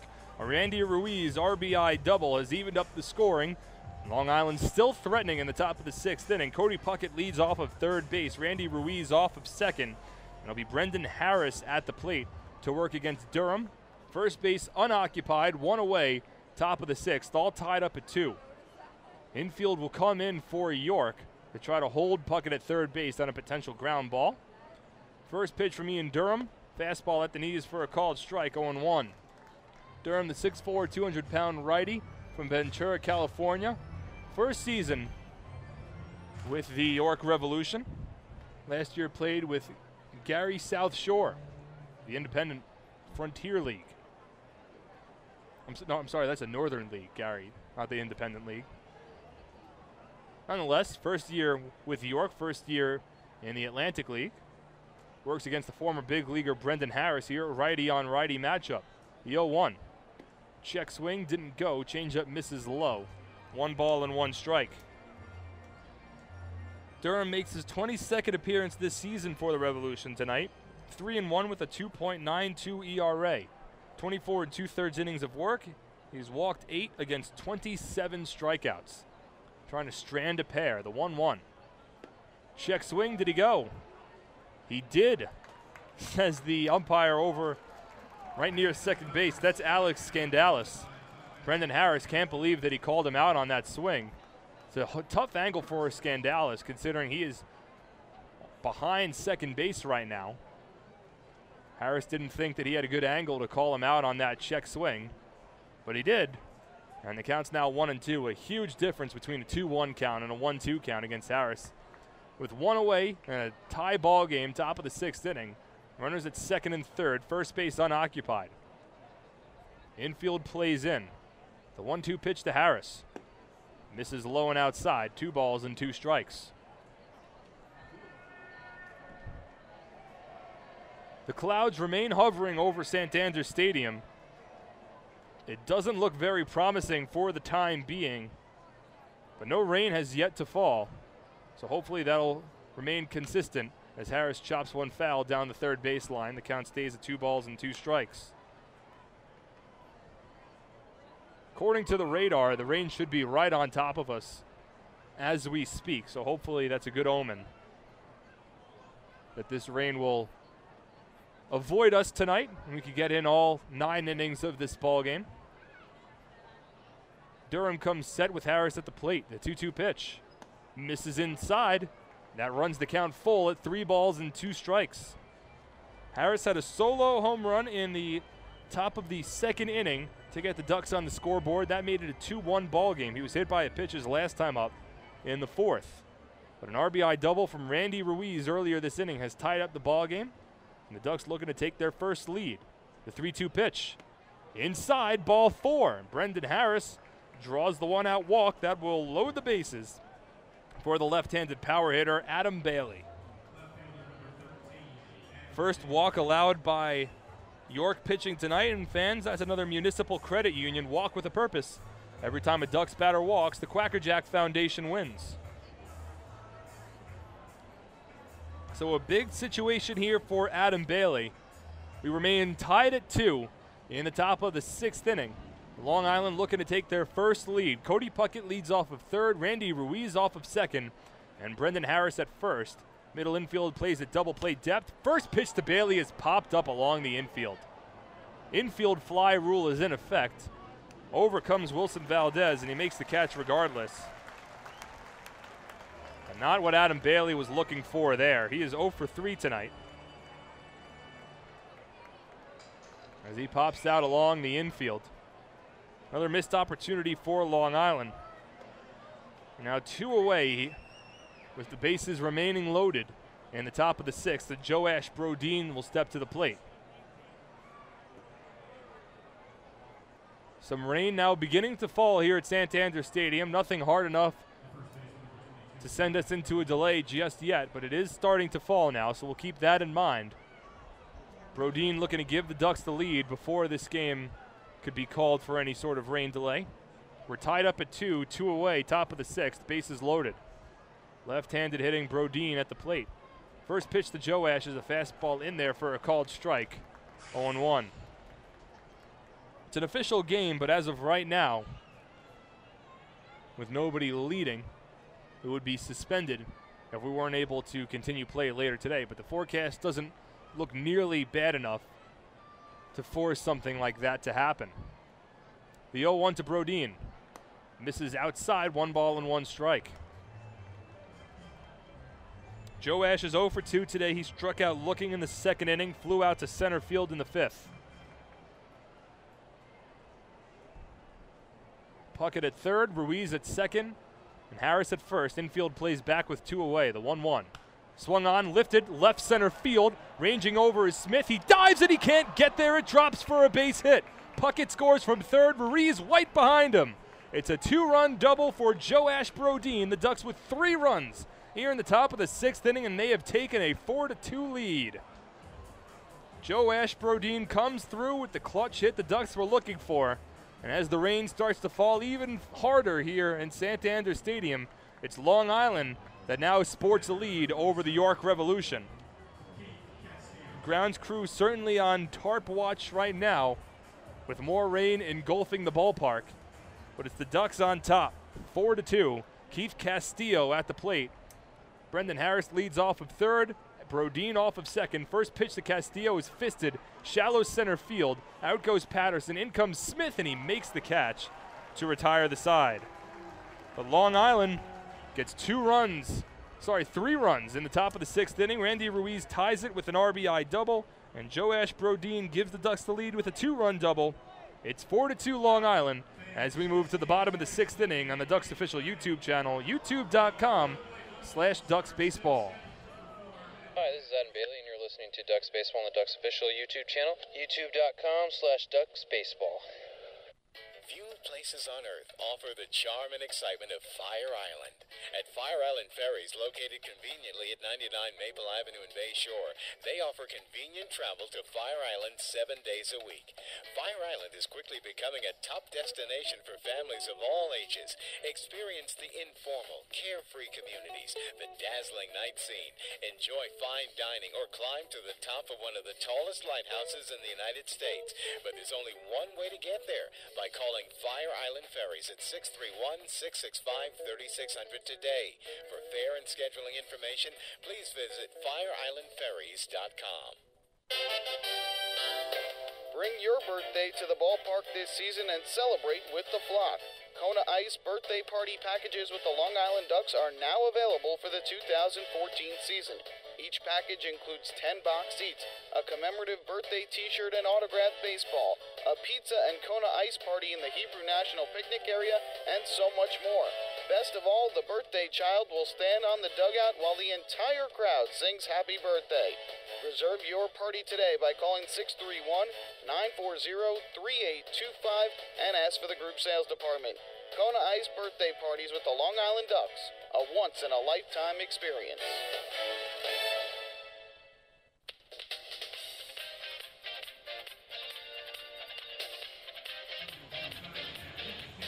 Well, we had been talking about the rain and a potential storm system here in York for the last couple innings, and it has finally hit us.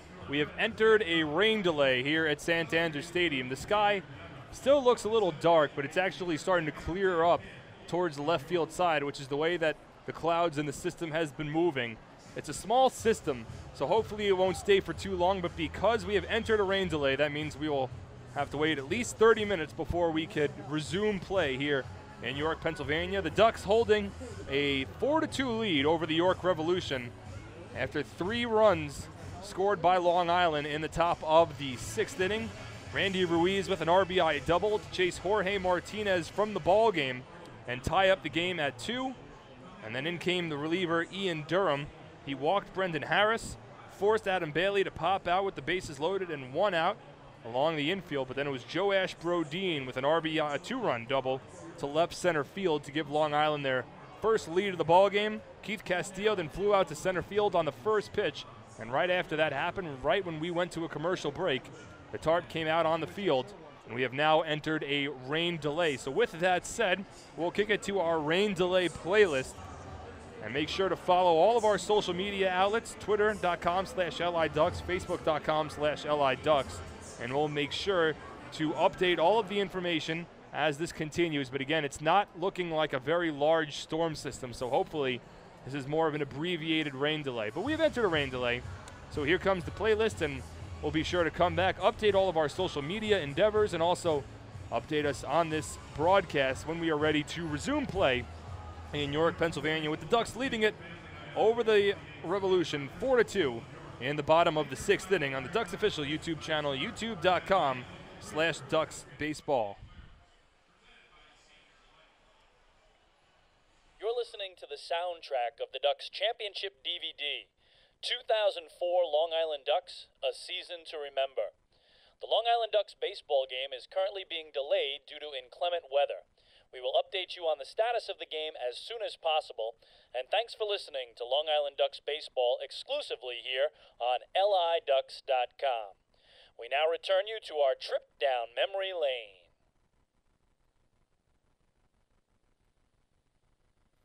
Hi, I'm Chris King, the radio and TV voice of your Long Island Ducks. 2004 was a very special season for the Ducks, both on and off the field. From the first pitch of spring training until the final out of their championship victory, there were packed houses, nail-biting wins, and enough excitement to last a lifetime. During the Ducks' first ever trip to the Atlantic League playoffs, each of their 6 games was decided by just 1 run, with the Ducks winning 5 of those. In putting together this championship DVD, we'll take a walk down memory lane and take you step by step through the Long Island Ducks 2004 Atlantic League Championship.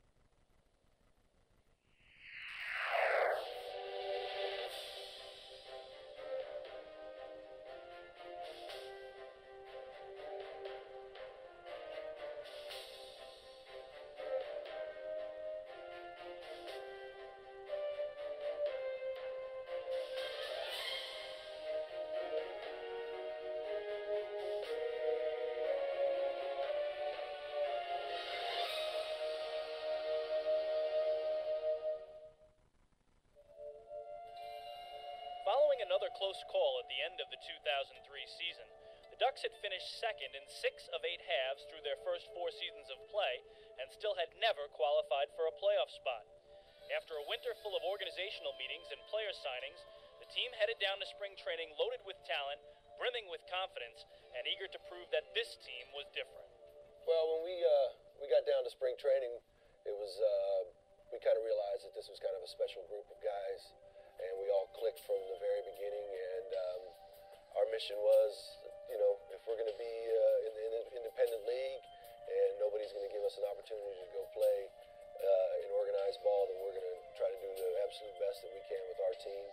And like I said, we felt like we had a special talent and a special group of guys, and it was our goal to go out and win the championship.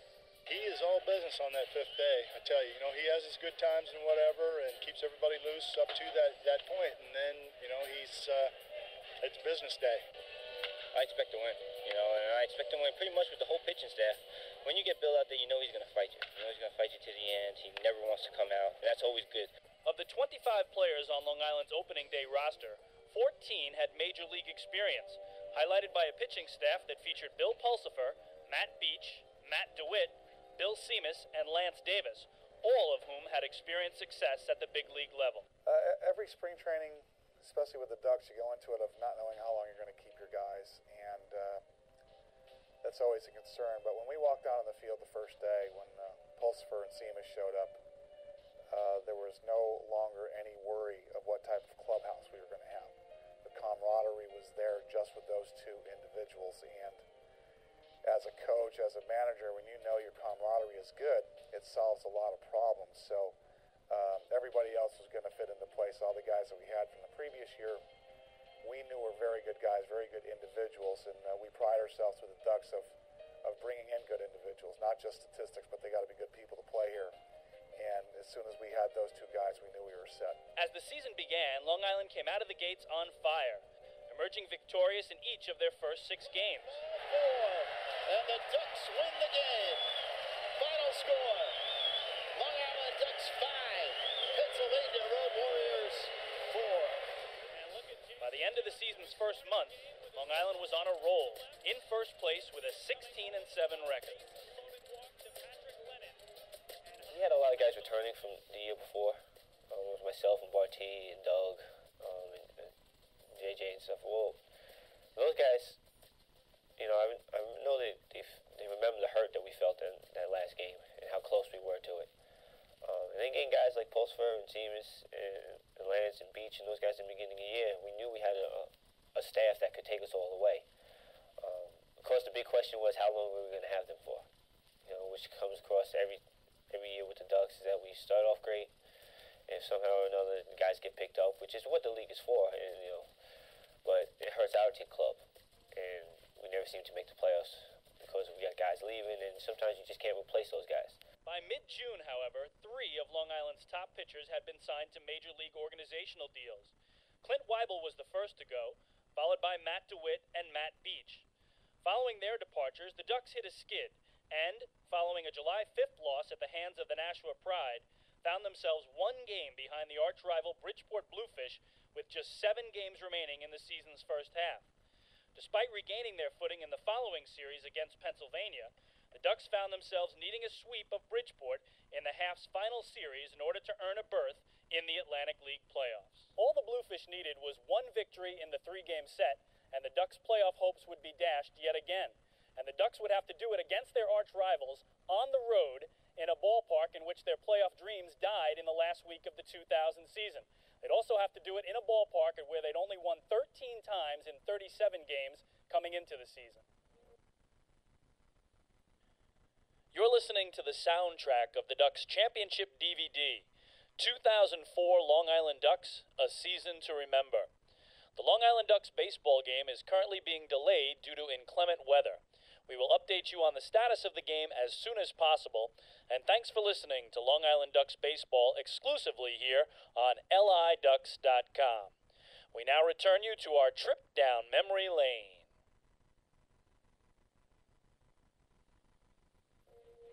The 3-game series with Bridgeport between the July 10th through the 12th was quite an exciting series, and it was great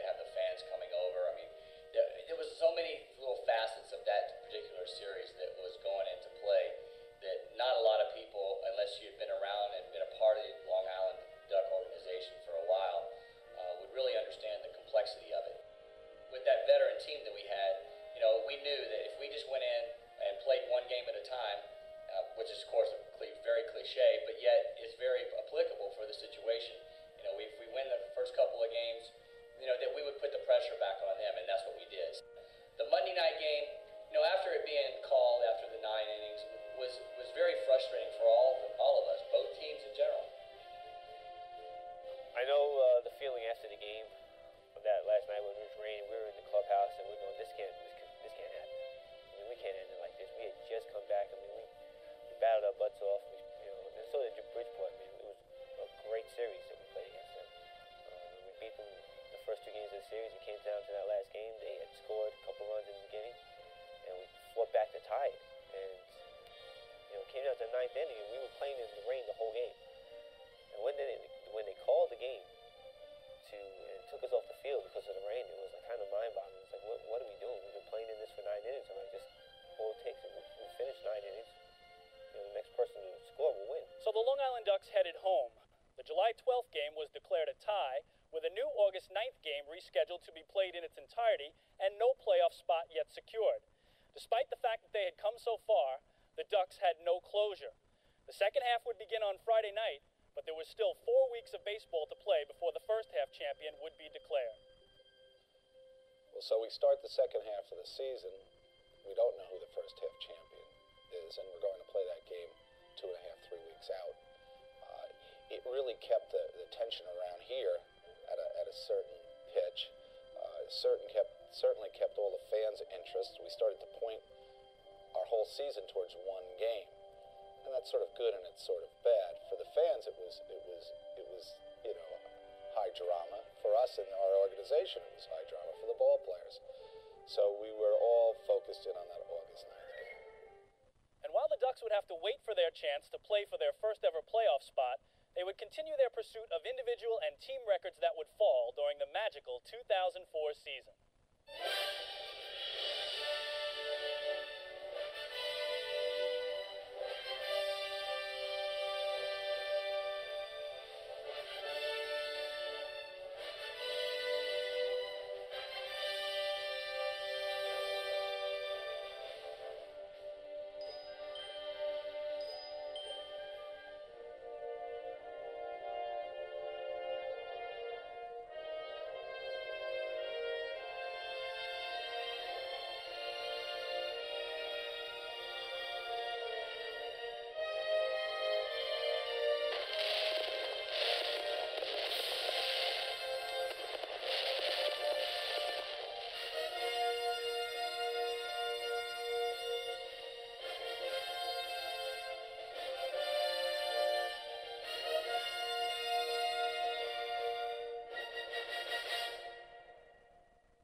The Ducks' second half playoff drive has begun. But wait a minute, what about the first half? Good question. Something you've never even heard in baseball. Just like, let's put off the first half until a month later. Because of a rainout, the Ducks and Bluefish have yet to decide who won the North Division. They'll replay the game in its entirety August 9th. I mean, we definitely had momentum in our favor, and it was just too bad that it just had to stop like it did. To have it end like that was really disappointing. We have some guys that do real well now. Who knows if Doug, Kamara Barty or Pulsford is going to be here come August 9th. That could really change things. They were a big part of our team.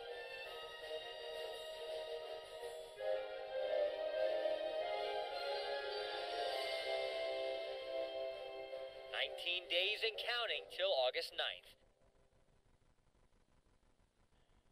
You're listening to the soundtrack of the Ducks Championship DVD, 2004 Long Island Ducks, A Season to Remember. The Long Island Ducks baseball game is currently being delayed due to inclement weather. We will update you on the status of the game as soon as possible, and thanks for listening to Long Island Ducks baseball exclusively here on LIDucks.com.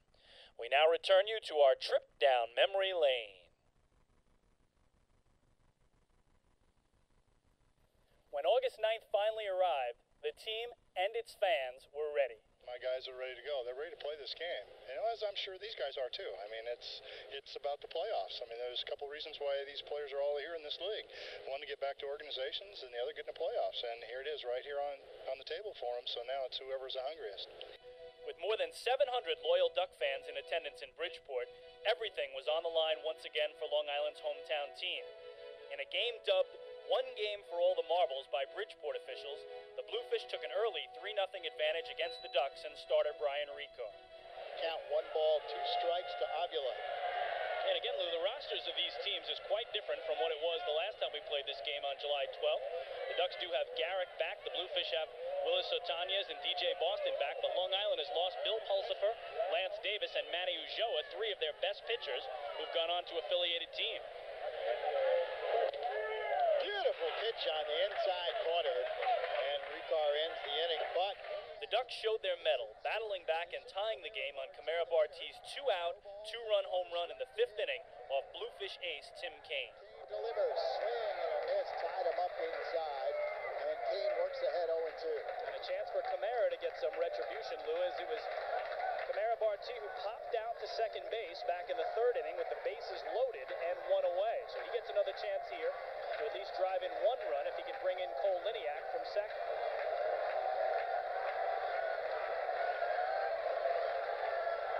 0-2 pitch, swung on and drilled to deep left field. Going back is Otañez, it's gone! A home run for Barti! A 2-run shot! And we are all tied at 4. Well, for Camara Barti, his team-leading 18th home run was the biggest... We were down early, so we were like, all right, now we got to fight back. But once he hit that 2-run home run and we're dead even, it's a whole new game. It's like, all right, it's 0-0. Now it's our game. We have the momentum. Let's take it. Let's go all the way with this. Now Andrew Salvo. Be interesting to see if he tries to bunt here. I would think so. Bridgeport thinking bunt. Lualoa now coming in at 3rd, and Salvo bunts it. It's a good-looking bunt, and they're going to go to first. For a second, Sherman thought about going to second, but then got the sure out at first base. Salvo does his job. Sacrifice bunt sends Rodriguez down to second, and he is the potential go-ahead run for the Ducks. Andrew Salvo practices that bunt every day in batting practice, and in the biggest spot of the season for Long Island, he comes through as manager Don McCormack there, playing small ball here in a tie game, and now he hopes that Kevin Baez, who's had the best defensive play of the game for Long Island, can come through with some offense. Well, the Duck fans making some noise now.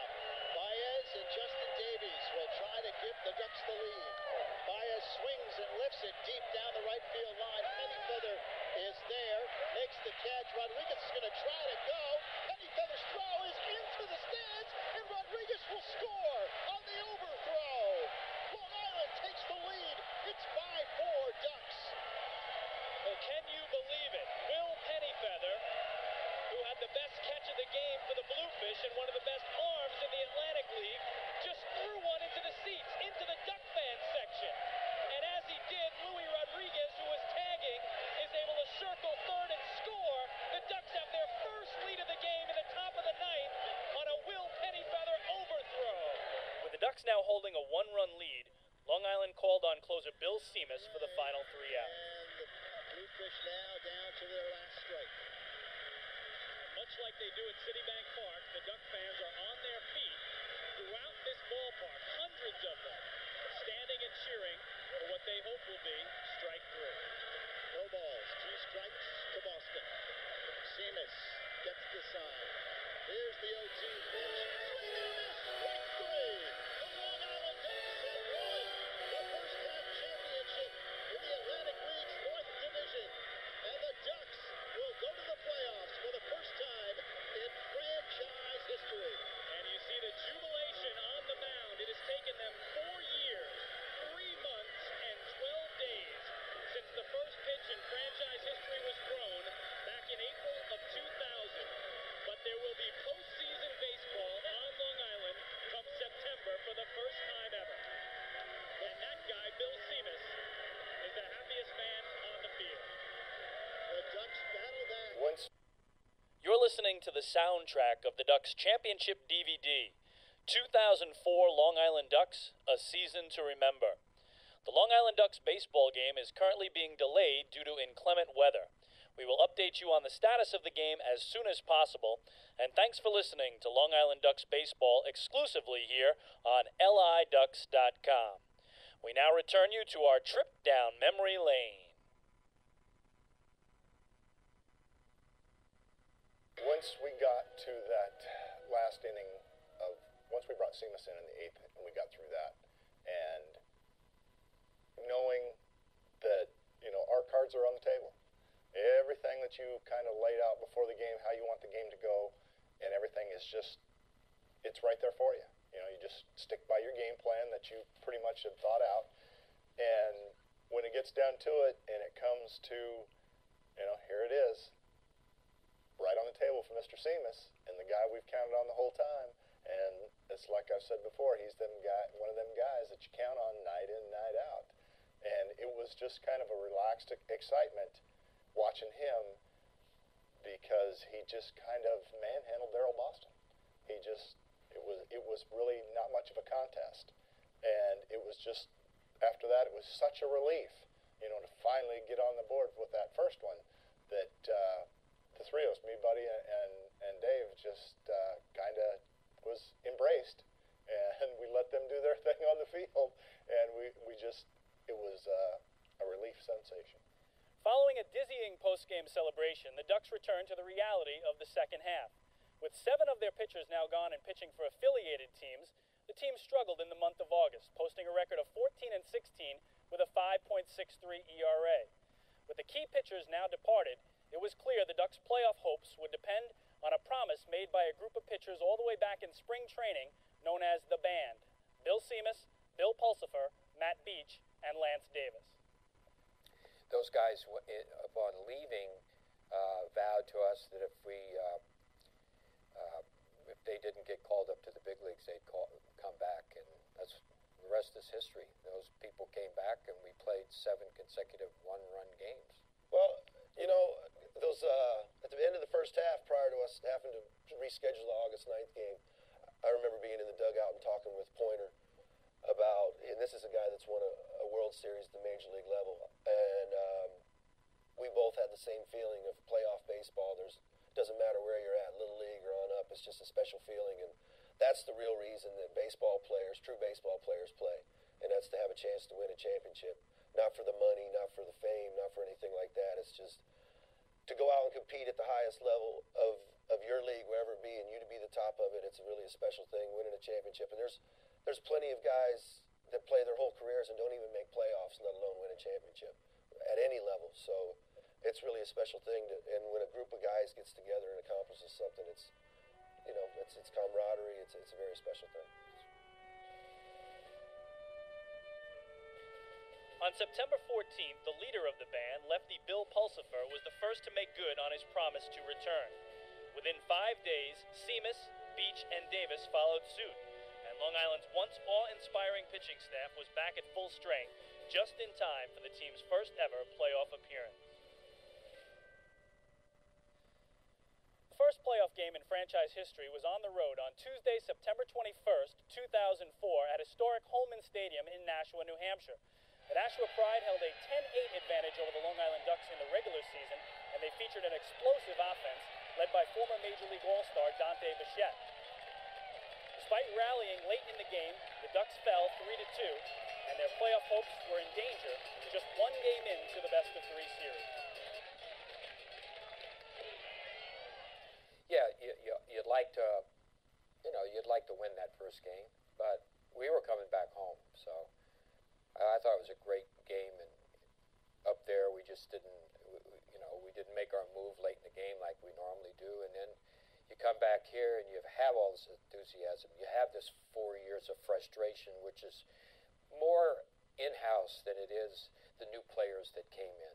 They had nothing to do with being defeated. There are a couple guys here, Justin Davies and Doug Jennings, who had gone through all these close losses for all these years, and then you have the fans who had gone through that. You're listening to the soundtrack of the Ducks Championship DVD, 2004 Long Island Ducks, A Season to Remember. The Long Island Ducks baseball game is currently being delayed due to inclement weather. We will update you on the status of the game as soon as possible, and thanks for listening to Long Island Ducks baseball exclusively here on LIDucks.com. We now return you to our trip down memory lane. After dropping Game 1 of the Atlantic League North Division playoffs in Nashua, the Ducks returned home to a raucous Citibank Park for the first home playoff game in franchise history. The sellout crowd had waited 5 years for this night to arrive. 6,322 strong and armed with thundersticks, was in full throat as Bill Pulsipher headed out to the mound. The first playoff game here at Citibank Park was all obviously very personal to me and very special for me. And I've been to Super Bowls and I've been to Final Four in college basketball games and been to a tremendous amount of, played in a few championship games myself. But this was, from the time I walked from my office to my seat, it was like I was in the game. And so were 6,000 other people.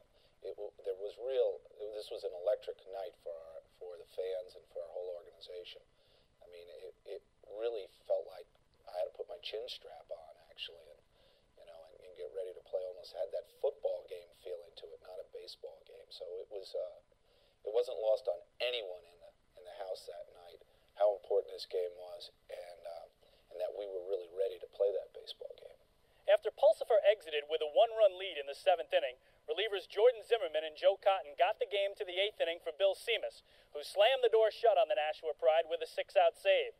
With a 3-2 victory of their own, the Ducks were headed to the decisive Game 3, with Lance Davis headed to the hill.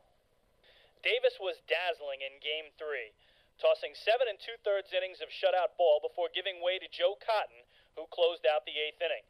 And while Davis was brilliant, his counterpart on Nashua, former Duck Denny Harriger, was equal to the task, leaving Long Island clinging to a 1-0 lead going into the final inning of play. Interesting, we're going against Denny Harriger, who we had let go, and we always thought with Denny, if you can get him early, you're going to get him big. And we got him a little bit early, but then he settled down and pitched a great game. He really pitched a great game, and I was just amazed at the pitches he was throwing where he wanted to. But we just had better pitching that day. We had Lance Davis and we had Bill Seamus, and they didn't. After Seamus closed out the Pride in the 9th, the Ducks had clinched the North Division title and were headed to the Atlantic League's championship round. The post-game celebration was subdued as the players in the clubhouse knew there was still one more mountain to climb.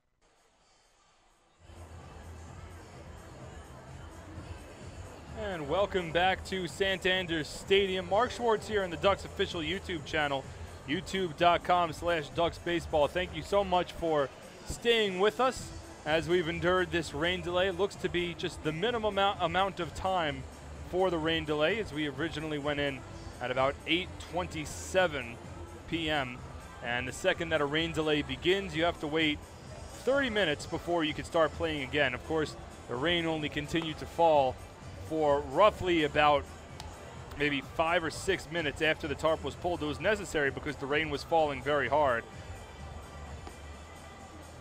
But it looks like we are about ready to start off play again. Interesting to note, Sean Garceau remains in the ball game for Long Island, and Garceau will work from the rubber once we resume play here in the bottom of the 6th inning. Garceau's worked 5 innings, allowing 2 runs to this point.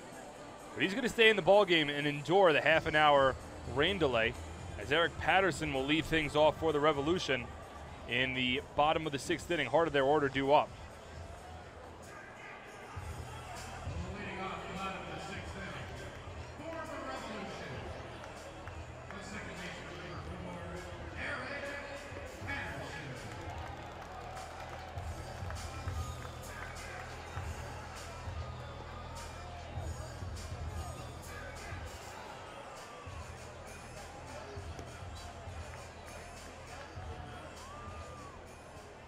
So Eric Patterson will lead things off for the Revolution here in the bottom of the 6th inning to work against Sean Garceau, with just 2 runs on 5 hits to this point.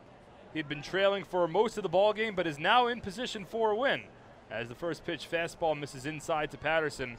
1 ball and no strikes. He was certainly throwing a lot during the rain delay. Of course, it was only a half-an-hour rain delay, and sometimes through the course of a game, you'll have an inning as a starting pitcher where you'll sit for a half an hour anyway, just because your offense has a long inning. The Ducks had a long inning in the top of the 6th to grab the lead, And in addition to that, then Garceau had to sit through a half-an-hour rain delay, but Kevin Baez showing enough confidence in him to keep him out there, as the fastball was in there for a strike, and now this fastball misses outside for a ball.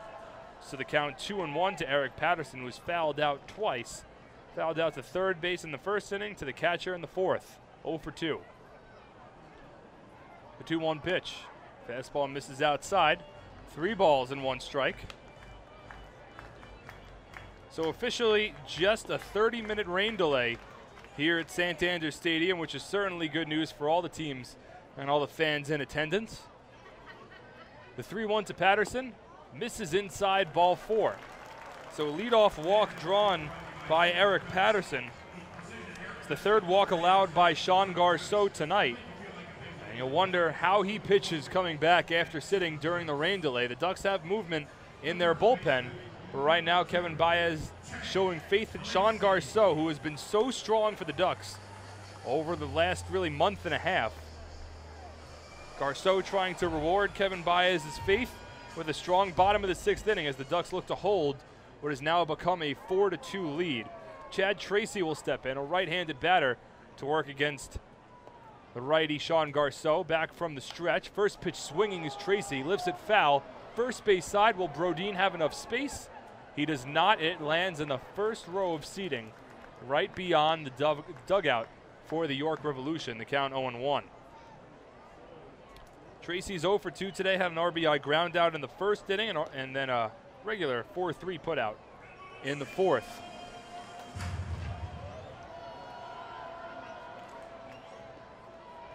Four runs on 5 hits, no errors for the Ducks. 2 runs on 5 hits and 1 error for the Revolution, as Tracy fouls it off again and has fallen behind in the count. No balls and 2 strikes.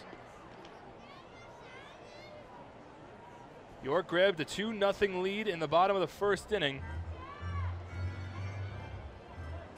on a RBI double from Wilson Valdez, and then added to their lead on an RBI ground out a couple of batters later from Chad Tracy. The Ducks responded with a run in the top of the 2nd inning on a solo home run from Brendan Harris to cut the deficit in half, make it a 2-1 ball game. As Garceau works from the stretch here against Chad Tracy. The 0-2. Swing and a miss, strike 3. Nice slider from Sean Garceau gets Chad Tracy out in front. It's the 3rd strikeout of the ball game for Garceau. 1 away, and that'll bring up Yohan Lamonta for the Ducks with 3 runs in the top of the 6th. Originally, all are charged against Jorge Martinez, actually, the starting pitcher for the York Revolution. Phelan Lentini led off with the base hit.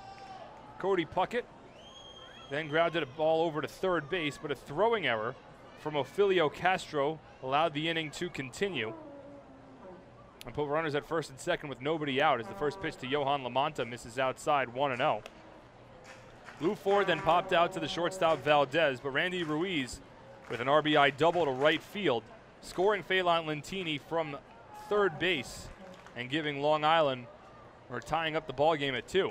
As Lamonta lifts one to center field shallow. Ford races in, covers a lot of ground, but runs it down for the catch. Fine play by Lou Ford. He covers a lot of ground. It's deceptive how fast he really is in center field. He was able to run solid 50 feet or so to make that catch. 2 away here in the bottom of the 6th. That'll bring up Ophilio Castro, who is 0 for 2 today.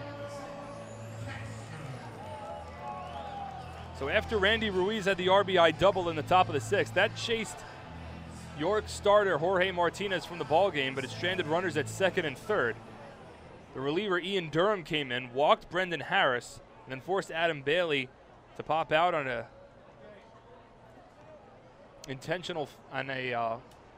fly out to the shortstop Wilson Valdez. But with 2 out, it was Joash Brodin with a 2-out, 2-run double to give the Ducks a 4-2 lead off of reliever Ian Durham. Curveball misses upstairs to Castro. 1 ball and no strikes. Because there was an error earlier in the inning, all 4 of those runs are charged against Jorge Martinez, but only 2 of them are earned.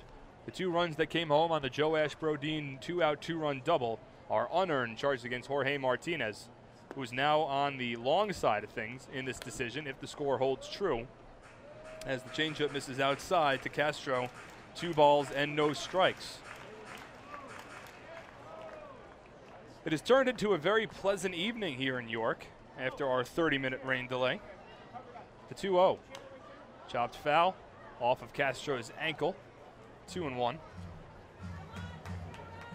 Again, a very important game for both of these sides. Ducks look to prevent from falling further behind the Somerset Patriots for first place in the Liberty Division. And the York Revolution are trying to keep pace with the Lancaster Barnstormers, who won earlier today. The Barnstormers are a half game ahead of York for first place in the Freedom Division after Lancaster defeated the Southern Maryland Blue Crabs 7-0 over at Clipper Magazine Stadium. Earlier today was an 11 o'clock first pitch over there. As Castro takes the curveball upstairs, 3-1, a snap throw from Castillo down to first, but back standing safely is Eric Patterson. Other out-of-town scores in the Atlantic League, the Camden River Sharks on top of the Bridgeport Bluefish 5-2 in the top of the 7th inning at the ballpark at Harbor Yard. And no score between the Somerset Patriots and the Sugar Land Skeeters in the bottom of the 4th at Constellation Field as Castro swings through the fastball and the count runs full at 3 balls and 2 strikes. That'll give Eric Patterson a head start off of first base. 2 out and a runner at first here in the bottom of the 6th inning. Long Island leading it 4-2 over the York Revolution. The Ducks putting up 3 runs in the top of the 6th inning right before we hit a rain delay, chasing York starter Jorge Martinez from the ballgame. And now Sean Garceau looking to hold that lead here in the bottom of the 6th. Patterson takes off and Castro fouls it off to the backstop. So Patterson will retreat to first base and will do the payoff pitch at least one more time. Long Island is currently 5 games behind the Somerset Patriots for first place in the Liberty Division. This is the 58th game of the first half for Long Island, meaning after tonight, just 12 more left in the first half. As Patterson takes off and the fastball misses upstairs for ball 4. Second walk drawn by Revolution batters in this inning, 4th of the evening against Sean Garceau. That advances Patterson to second base. And now we'll have a pinch hitter for the York Revolution. Travis Garcia will enter the game in favor of Jason Repko. Repko was starting in left field earlier today. Travis Garcia is listed as an infielder on the Revolution's roster. So we'll see what the corresponding defensive change is, but right now it's Travis Garcia who steps in favor of Jason Repko in a big spot here. 2 out, 2 on in the bottom of the 6th. The Revolution trailing by 2 runs. First pitch to Garcia misses low and outside, 1-0.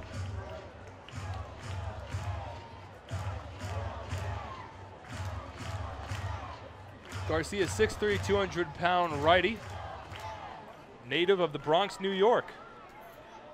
So he's certainly familiar with the Ducks. Played with Southern Maryland last year. As Garceau steps off the rubber and looks Eric Patterson back to the second base bag.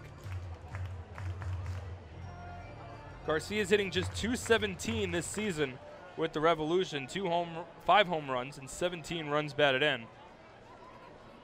But he takes the place of Jason Repko here. Patterson leads off of second base, Castro off of first. As Garcia lines one into left field, that drops for a base hit. Patterson being waved around third. Bailey won't make a throw home. It's an RBI single for Travis Garcia. Mark Mason pushing the right buttons for the Revolution here in the bottom of the 6th. And that puts York back within 1 run. The score 4-3. Kevin Baez comes out to the mound. We'll see if he makes a pitching change. It has been Brett Lauren that has been getting loose for the Ducks throughout this inning. So we'll see if Lauren comes in. And if Garceau's day is done, it is indeed done. So Sean Garceau will exit as Brett Lauren will enter to try to hold a 1-run lead for Long Island in the bottom of the 6th inning. We'll take a break and come back for the pitching change on the Ducks official YouTube channel, youtube.com/DucksBaseball.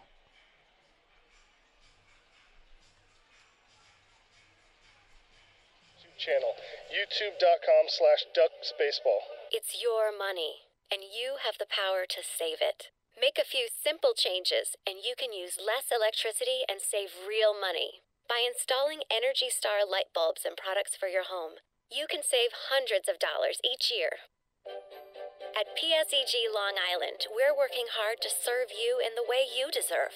Check out our energy-saving tips and tools at pseglinY.com/save money.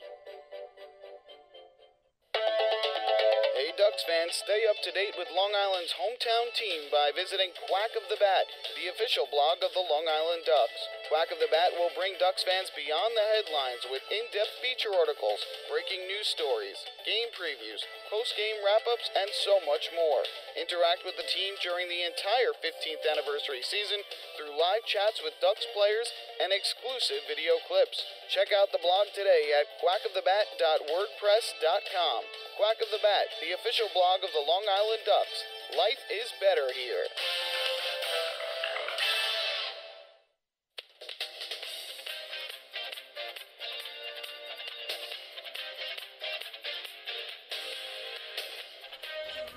Brett Lauren enters the ballgame for Long Island here in the bottom of the 6th inning with the Ducks holding on to a 1-run lead over the York Revolution. Mark Schwartz on the call here on the Ducks official YouTube channel, youtube.com/DucksBaseball. Also live audio streaming online at liducks.com.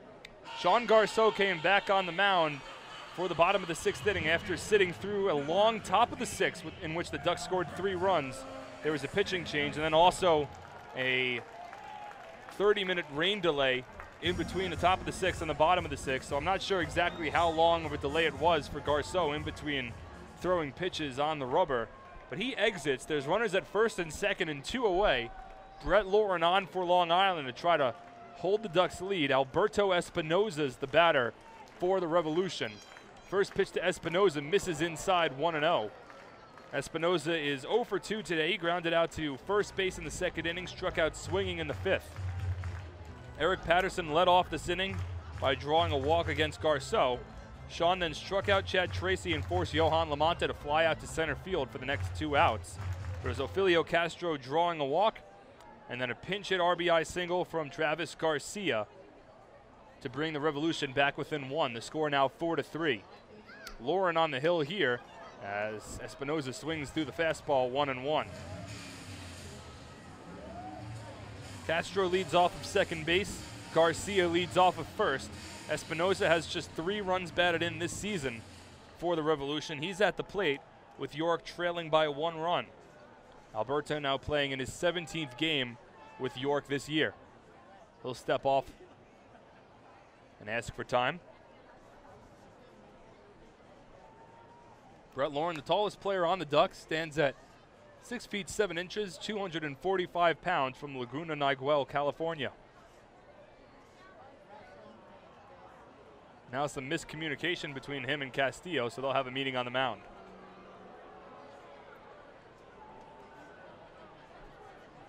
Lauren has been very strong for Long Island this year. In 20 appearances, he's allowed just 5 runs in 23 innings, a 1.96 earned run average. He's yet to factor into a decision, 7 walks against 15 strikeouts. He'll work from the stretch here with 2 runners on and 2 away in the last of the 6th. The 1-1. Swing and a miss. Fastball there from Lauren beats Espinoza, and the count moves to 1 ball and 2 strikes. Sean Smith awaits on deck. He's been on base 2 times with a pair of base hits, and he's hoping for an opportunity. But right now it's Espinoza trying to continue this inning for the Revolution. Infield plays back with 2 away. Once again, Espinoza will ask for time, and it's granted to him. Getting loose in the York Revolution bullpen is Bo Vaughn. Not to be confused with Mo Vaughn. His name is Bo Vaughn. We'll see if he comes in the top of the 7th as Espinoza fouls off the fastball. Count stays at 1 ball and 2 strikes. Ian Durham came in for relief of Jorge Martinez in the top of the 6th inning, but allowed both inherited runs to come home and score. Right now Martinez in line for a loss if this score holds true. Durham threw 12 pitches, allowing both of those runs to score. We'll see if his day's over after the 30-minute rain delay. Right now, Lauren from the stretch checks the runners. The 1-2, grounded softly to second. Puckett fields onto second in time, and that retires the side. So Brett Lauren comes in, strands both inherited runners and keeps the Ducks out in front by a score of 4-3. We'll take a break, come back for the top of the 7th inning with the Ducks on top on the Ducks official YouTube channel, youtube.com/DucksBaseball. Hey fans, this is outfielder John Myers, and you're listening to Ducks Baseball on the Ducks official YouTube channel, youtube.com/DucksBaseball. Hey Ducks fans, your recreation destination this year is The Rinks at Hidden Pond Park. The Rinks features 2 full-size ice rinks, a 97-acre summer day camp, a New York State licensed preschool academy, and a wide variety of birthday party options. Learn to skate, join one of many hockey leagues, swim in an Olympic-sized pool, and enjoy all the fun that The Rinks has to offer. Visit us today at 660 Terry Road in Hauppauge, or check us out online at therinks.com. The Rinks, your recreation destination. Can't get enough of the Long Island Ducks? Well, now you can get even more inside info on your favorite hometown team through Facebook and Twitter. The Ducks are constantly updating fans through social media with scores, transactions, ballpark promotions, and much more. You can even win great prizes. All you'll need to do is make a free account on Facebook and Twitter, and then visit us at facebook.com/LIDucks and twitter.com/LIDucks. Think you're Long Island's biggest Ducks fan? Get connected now.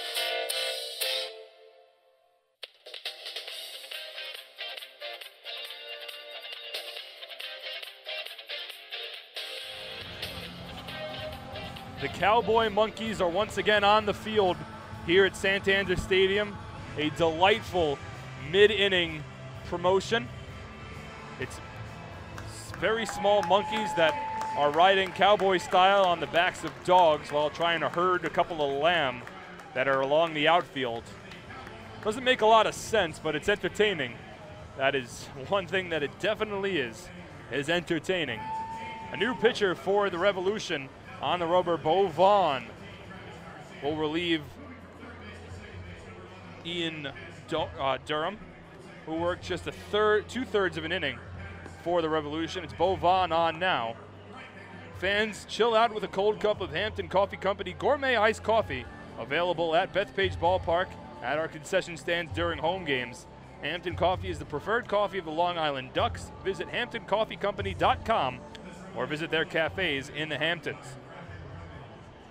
So Ian Durham's day is done. He works 2/3 of an inning, allows 1 hit and 1 walk, no strikeouts, no runs. All the runs that he allowed were inherited and charged against Jorge Martinez. So now it's Bo Vaughn on, and he'll work against the 9-1-2 batters for Long Island. Dan Lyons followed by the top of the order, Phelan Lentini and Cody Puckett. Sean Garceau's day has also come to a close. Garceau works 5 2/3 innings, where he allows 3 runs, all earned. As the first pitch to Lyons, he drops a bunt down the first base line, fielded by the first baseman, and he's not able to toss it onto Bo Vaughn in time. It's an infield single for Dan Lyons. Leads off the inning with the base hit for Long Island, and that'll bring up Phelan Lentini. Chad Tracy tried to field it with his glove and simultaneously toss it without using his hand onto a running Bo Vaughn covering the bag, but wasn't able to successfully complete that throw. So an infield single for Dan Lyons. That'll bring us back to the top of the order in Phelan Lentini. But again, Garceau's final line, 5 2/3 innings, 3 runs, all earned on 4 walks, 6 hits, and 3 strikeouts. He threw 95 pitches, 54 for strikes. First pitch to Phelan Lentini misses inside, 1-0. All right, now Garceau in line for what would be his 5th consecutive win and his 8th win in his last 9 starts if the Ducks could hold on to this lead throughout the remainder of tonight's ballgame. Lentini takes a fastball outside. Count moves to 2 balls and no strikes. Phelan's 2 for 3 today, had a base hit in the first inning to extend his hit streak to 20 consecutive games. And for good measure, had a base hit in the 6th to begin that inning as well. Eventually came around to score the tying run on a Randy Ruiz RBI double. Takes the fastball upstairs here from Bo Vaughn, and the count moves to 3 balls and no strikes. Vaughn, a 6'5", 215-pound right-handed reliever from Phoenix, Arizona. Played with York last season, reached as high as AAA in his affiliated career. Fastball in there for a called strike to Lentini, 3-1. Vaughn this year is 2-2 with a 2.91 ERA in 17 appearances, 3 starts. In 34 innings, he's allowed 7 walks against 21 strikeouts. Lions takes off as Lentini pops one foul behind home plate. It'll reach the general seating bowl out of play. The count runs full and Lions will retreat to first base. Lentini might have broken his bat on that one. No, he's just asking for a little more pine tar on the bat. So lumber's still all right. But if the Ducks are able to hold on for this victory and get Garceau's win, it would put him in sole possession of the league lead in wins with 8. A little bit of a friendly competition between him and John Brownell, fellow Ducks starter, in terms of a bevy of pitching categories, including strikeouts and wins. Lions takes off as the 3-2 is fouled off again by Lentini. Entering tonight's ball game, Brownell and Garceau were tied for the league lead in wins with 7. Brownell led the league in strikeouts with 65, 8 more than Sean Garceau. Garceau struck out 3 batters tonight, so he's still 5 behind Brownell in this turn around the rotation. But I'm sure Sean would certainly still take a win if the Ducks are able to hold on tonight. Vaughn works from the stretch, takes his time, and now will try to freeze Dan Lyons at first base by stepping off the rubber. Lyons has taken off on the last 2 consecutive pitches. No away. Top of the 7th inning, the Ducks holding on to a 4-3 lead. Lyons takes off again, and Lentini pops it up to left field. Over is Travis Garcia. He's able to make the catch for the first out.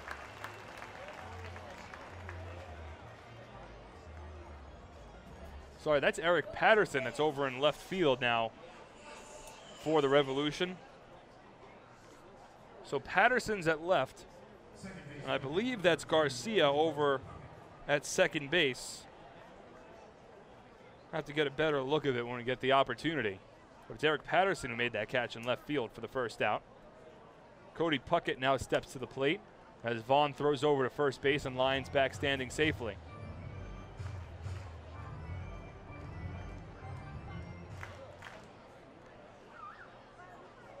Infield plays a double play depth with 1 away. Puckett takes a fastball inside. 1-0.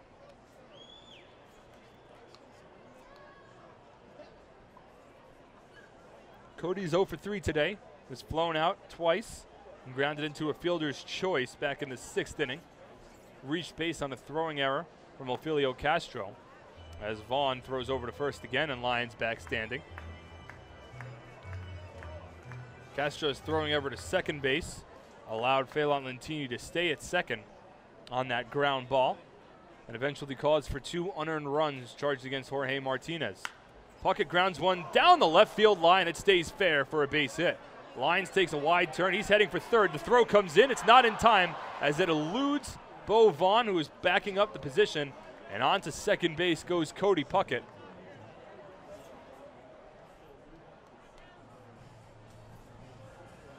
It's a base hit for Cody Puckett, and then on an E7 from Eric Patterson in left field, Puckett advances to second base. So it's Puckett's first hit of the ball game. Lyons was going first to third overall on that play, so he slides in safe, but the error advances Puckett over to second base. So now the Ducks have runners at second and third, first base unoccupied, 1 away, holding on to a 1-0 lead, and here comes Lou Ford again. Another big situation for Ford. He came up with runners at first and second and nobody out in the 6th and failed to advance the runners here. Runners at second and third, 1 away. First pitch curveball drops in for a strike, 0-1. Ford's 0 for 3 today, but again, leads the league in hitting, 373 mark entering tonight, 11 home runs, second most in the league, 50 runs batted in. Again, a league leader. The 0-1, swing and a miss. Ford falls behind, no balls and 2 strikes. The infield plays in for York as they trail by 1 run behind Long Island. But with first base unoccupied, Revolution aren't throwing around Lou Ford. They're going right after him. Right now, Ford has fallen behind in the count. No balls and 2 strikes. He's 0 for 3 tonight, and that has seen his average drop to 368. The 0-2 is swung on and missed strike 3. A tough day at the plate for Lou Ford. It's the second time that he has struck out. He is now 0 for 4. That'll bring up Randy Ruiz with runners at second and third and 2 away now in the top of the 7th. Ruiz had an RBI double his last time up. That tied up the ball game at 2 before Joash Brodin, 3 batters later, gave Long Island a 4-2 lead with a 2-out, 2-run double. Ruiz will look to add to the contribution tonight. First pitch swinging. He swings through the fastball, 0-1.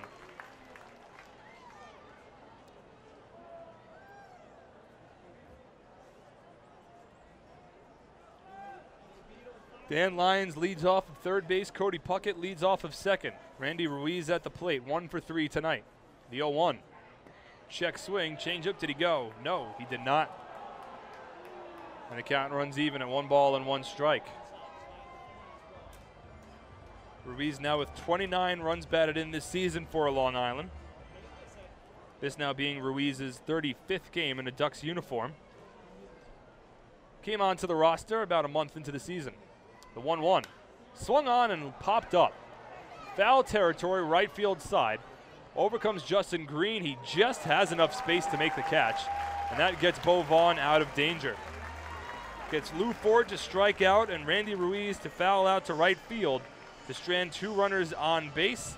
We'll stretch and then head to the bottom of the 7th inning with the Ducks holding on to a 4-3 lead on the Ducks official YouTube channel, youtube.com/DucksBaseball. Hey fans, it's Jeremy Accardo, pitcher, and you're listening to the Ducks Baseball on the Ducks official YouTube channel, youtube.com/DucksBaseball. It's your money, and you have the power to save it. Make a few simple changes, and you can use less electricity and save real money. By installing Energy Star light bulbs and products for your home, you can save hundreds of dollars each year. At PSEG Long Island, we're working hard to serve you in the way you deserve. Check out our energy-saving tips and tools at pseglinY.com/savemoney. Baseball fans, the Long Island Ducks mobile app has officially arrived. Powered by Clear Vision Apps, it's your one-stop shop for all things Ducks baseball. Buy tickets straight from your mobile device. Receive game status updates with push notifications. Check out up-to-the-minute news and scores and interact with the Ducks on social media. Best of all, it's free. Download the Ducks mobile app today by visiting the App Store on your Apple-powered device or Google Play on your Android-powered device. The Long Island Ducks mobile app, with you wherever you flock to.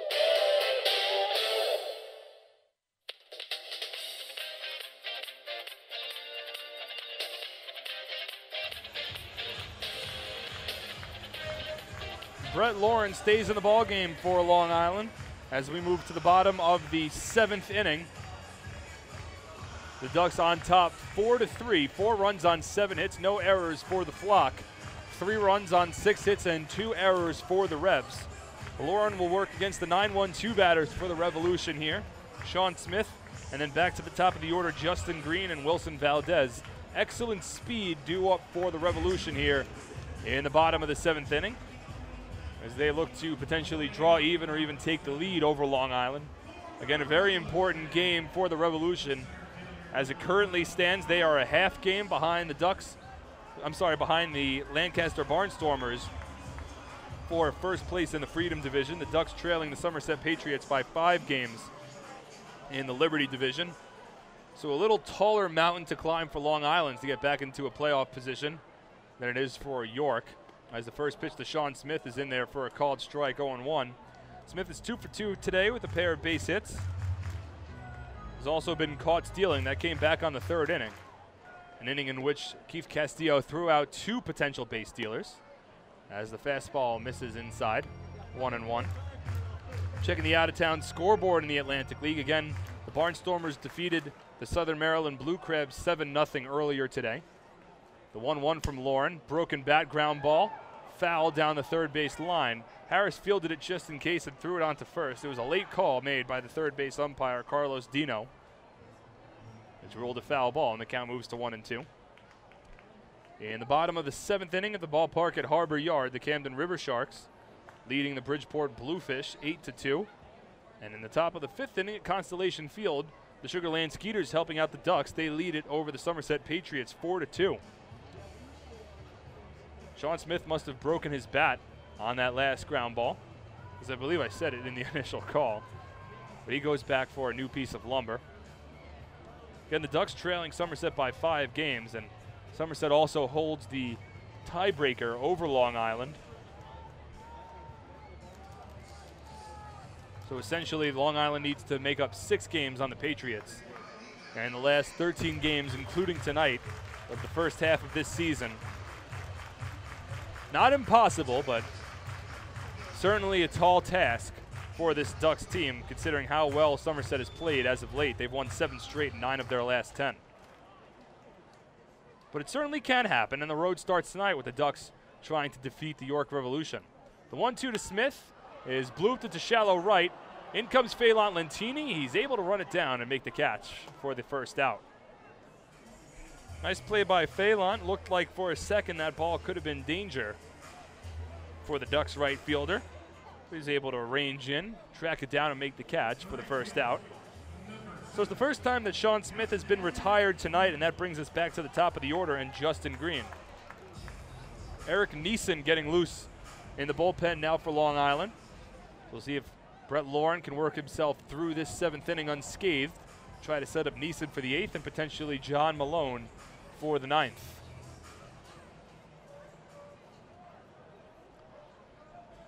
Justin Green at the plate here. He has not been retired at all yet tonight.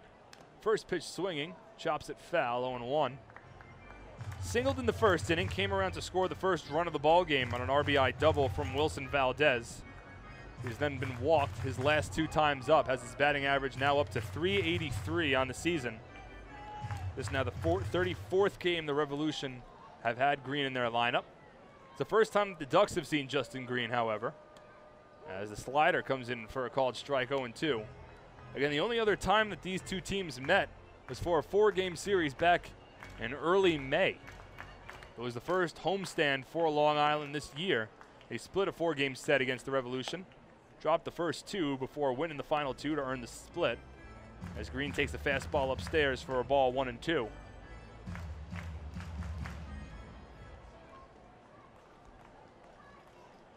Lauren works from the windup here, the 1-2 pitch. Misses upstairs, 2 balls and 2 strikes. But Green has been impressive. His batting average now up to .383. He is not yet official batter in terms of qualifying among league leaders, but he's getting close. It's 2.7 plate appearances per games played over the course of the season that makes you qualified. As he fists the ground ball over to short, Lyons fields it on a couple of hops, and he fires it on to first base for the second out. So once Green becomes qualified among league leaders in terms of batting average, he'll be another player that'll look to give Lou Ford a run for his money in terms of the Atlantic League batting title. Now Wilson Valdez will step to the plate, 1 for 3 today. Had an RBI double back in the first inning to begin the scoring for us tonight. Revolution put up 2 runs in the bottom of the first against Duck starter Sean Garceau. Brendan Harris then with a solo home run in the top of the 2nd inning to make it a 2-1 ball game as the curveball misses inside to Valdez, 1-0. The score remained 2-1 in favor of York until the top of the 6th inning when Long Island put up 3 runs, all charged against Jorge Martinez, the starter for York. The 1-0 misses low, 2 balls and no strikes. Randy Ruiz with an RBI double to tie up the ball game, and then in came reliever Ian Durham. He allowed a 2-out, 2-run double to Joe Ash Brodeen to give the Ducks a 4-2 lead. Immediately afterwards, we visited a 30-minute rain delay as the fastball is on the inside corner for a strike, 2-1. Came back from that 30-minute rain delay. Sean Garceau was on the mound for Long Island in the bottom of the 6th inning. He allowed a run, but Brett Lauren came on to strand the pair and keep the Ducks out in front. The 2-1 to Valdez at the knees for a called strike. And after Valdez takes the pitch, he then swings his bat in frustration. A full swing, but about a good 3 count after the ball had already crossed the plate. So the count runs even here. deuces wild in the bottom of the 7th inning. Nobody on, 2 balls, 2 strikes, and 2 away. The Ducks holding on to a 4-3 lead over the Revolution in the first of a 4-game series. The 2-2 pitch just misses inside. And the count runs full, 3 balls and 2 strikes.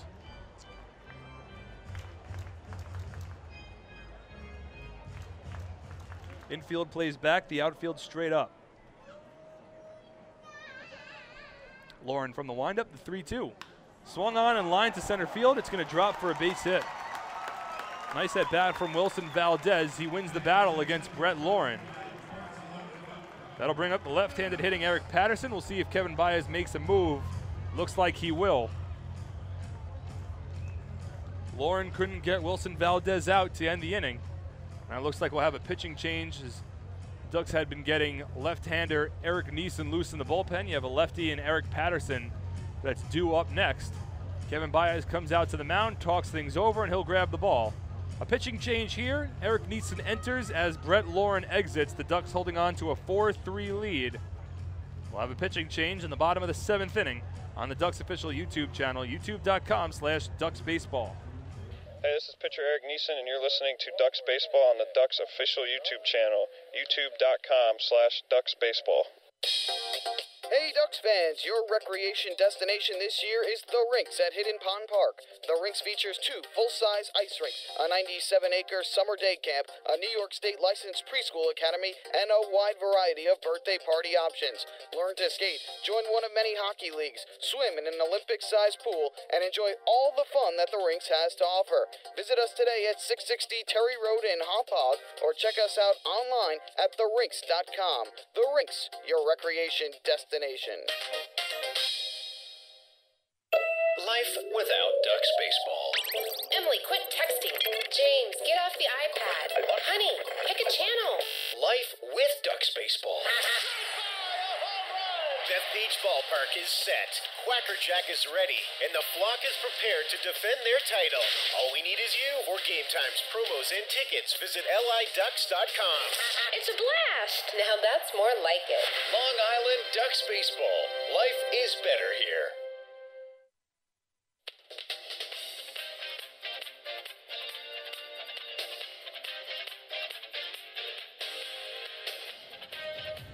Eric Neeson will enter the ballgame for Long Island here in the bottom of the 7th inning with the Ducks holding on to a 4-3 lead. Mark Schwartz on the call.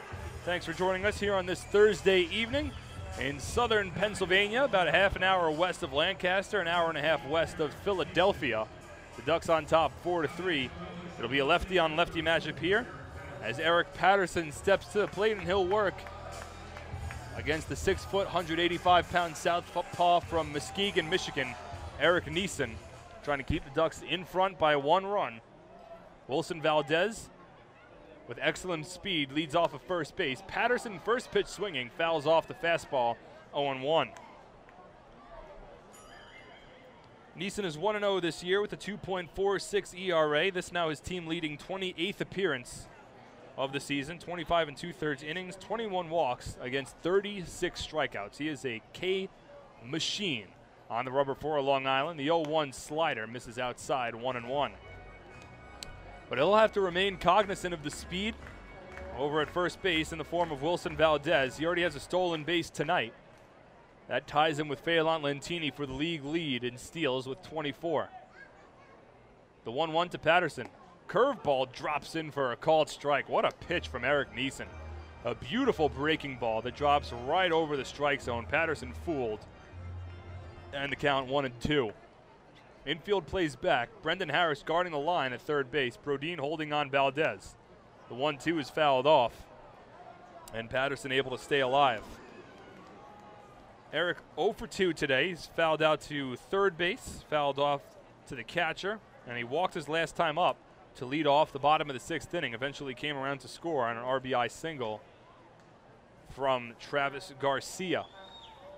Open stance from the left side of the plate. The 1-2 comes inside, nearly hits him. Taking off was Valdez. Castillo's throw gets behind Lyons.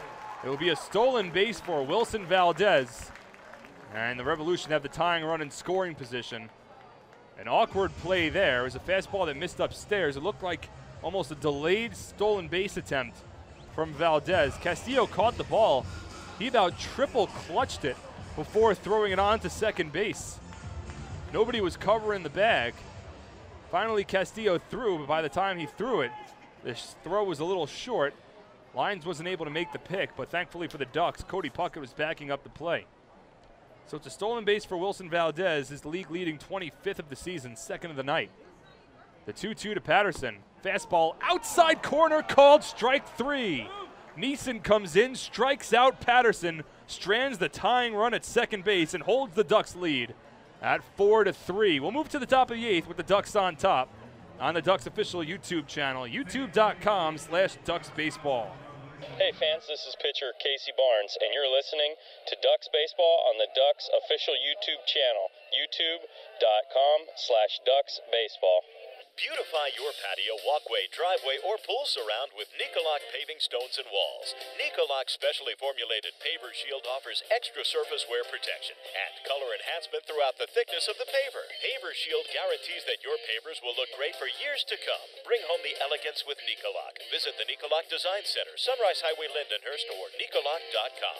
Let Nicoloc Pavers, Nicoloc Pavers, pave your way.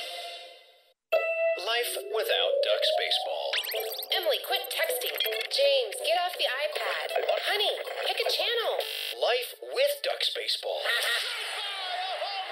Beth Beach Ballpark is set. Quackerjack is ready, and the flock is prepared to defend their title.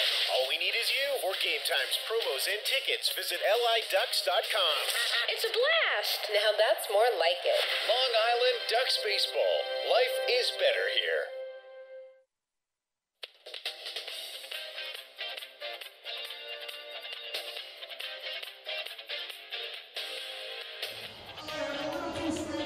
Bo Vaughn remains in the ballgame for the Revolution as we move to the top of the 8th inning. Hey Ducks fans, do you want frequent updates on team transactions, scores, store specials, and the status of upcoming games? Then follow the Long Island Ducks on Twitter at twitter.com/LIDucks. With Twitter, the faithful flock will also be able to follow their Ducks and find out more information regarding nightly promotions, player signings, league activities, and more. The Ducks are tweeting right now, and you can follow along at twitter.com/LIDucks. Former Major Leaguer Brendan Harris will begin the top of the 8th inning for Long Island. It'll be Harris followed by Adam Bailey and Joash Brodin due up, with Long Island holding on to a 1-run lead over the Revolution. First pitch fastball from Bo Vaughn is in there for a called strike, 0-1. 4 runs on 7 hits, no errors for the Ducks. 3 runs on 7 hits and 2 errors for the Revolution.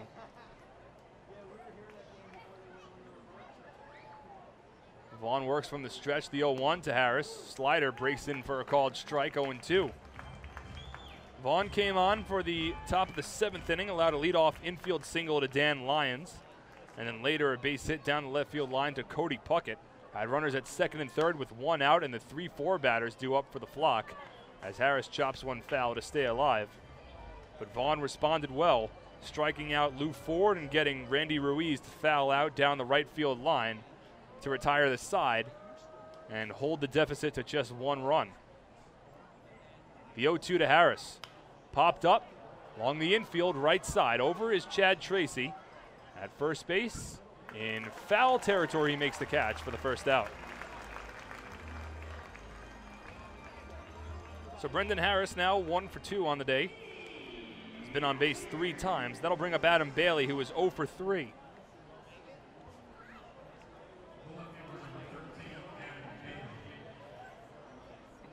Bailey grounded out to 3rd base in the 2nd inning, fouled out to 1st, and has popped up to the shortstop. That came back with the bases loaded in the 6th inning and 1 out. It's been a tough day at the plate for Adam Bailey. First pitch to Bailey. Fastball that misses outside. 1 ball and no strikes. A left-handed batter working against the righty Vaughn.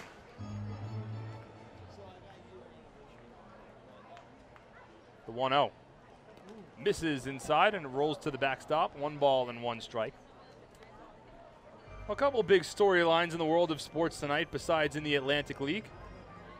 The U.S. men's national team playing in the World Cup lost to Germany earlier today, but thanks to a Portugal victory over Ghana, the U.S. advancing to the round of 16 in the World Cup as Bailey takes the fastball at the knees for a called strike, 2-1. Many considered the group that the U.S. was put in alongside Germany, Portugal, and Ghana as the quote-unquote group of death. The U.S. with 4 points in the group, enough to get by. And advance to the round of 16 as Bailey lifts one to right center field deep. Back goes Smith. He runs it down as he slides and makes the catch on his derriere. Nice play by Sean Smith, 2 away in the top of the 8th inning. That'll bring up Joash Brodin. Bailey just got that a little off the end of the bat. Smith was able to track it down in deep right center field and simultaneously, while making the catch, sort of slipped, but was still able to hold on to the ball. So 2 out, nobody on in the top of the 8th. Ducks holding on to a 4-3 lead. Joash Brodin will step to the plate. He's been a hero so far tonight, 1 for 3, but that one hit was a 2-out, 2-run double with the bases loaded in the top of the 6th inning to give Long Island a 4-2 lead. First pitch fastball at the knees for a called strike, 0-1. That's the difference right now with the Ducks on top by 1. Eric Neeson struck out Eric Patterson in the bottom of the 7th inning to keep the Ducks out in front. We'll likely see Neeson on again for the bottom of the 8th as Brodin takes a changeup off the plate for a ball, 1-1. And then if it becomes a save situation in the bottom of the 9th, likely see John Malone try to close the door for Long Island. But right now it's the top of the 8th inning and the Ducks looking for insurance runs against reliever Bo Vaughn. The 1-1 in there for a called strike. Brodin has fallen behind in the count, 1 ball and 2 strikes. So to finish up on the World Cup, the U.S. able to advance thanks in large part to a win against Ghana in the opening match of the World Cup play. As Brodin swings and misses strike 3. 1-2-3 inning work by Bo Vaughn, so the Ducks go down in order, and the U.S. men's national team advances to the rounds of 16. Moving to the bottom of the 8th inning, the Ducks lead 4-3 over the York Revolution on the Ducks official YouTube channel, youtube.com/DucksBaseball. Hey fans, this is pitcher Brett Lauren, and you're listening to Ducks Baseball on the Ducks official YouTube channel, youtube.com/DucksBaseball. James Simmons is going back. He is looking up, and on Bark in the Park Night, that one is gone and reaches a kennel in Central Islip. That was another home run for the Ducks. And Duck fans, what's more fun than a home run that helps the Ducks win a game? How about a homer that helps the community win? Chappie's Funeral Home and the Long Island Ducks have once again teamed up for the Chappie's Home Run Challenge. If the Ducks hit 100 homers this season, Chappie's Funeral Home will donate $5,000 to the Quackerjack Foundation. So every time a Ducks hitter goes deep this season, watch for the Chappie's Challenge home run count on the scoreboard. And if we reach 100, we're all a winner. Chappie's Funeral Home, where caring for others is a family tradition. Labor is on the move. They are the Public Employees Federation. They know it's time for workers to unite, to speak out, to demand government accountability for the way public services are delivered. They provide healthcare services, mental health services, and services to the developmentally disabled. They're the Public Employees Federation, PEF. The problem-solving union. PEF is the union that cares for the community. Learn more at pef.org. PEF. Labor on the move.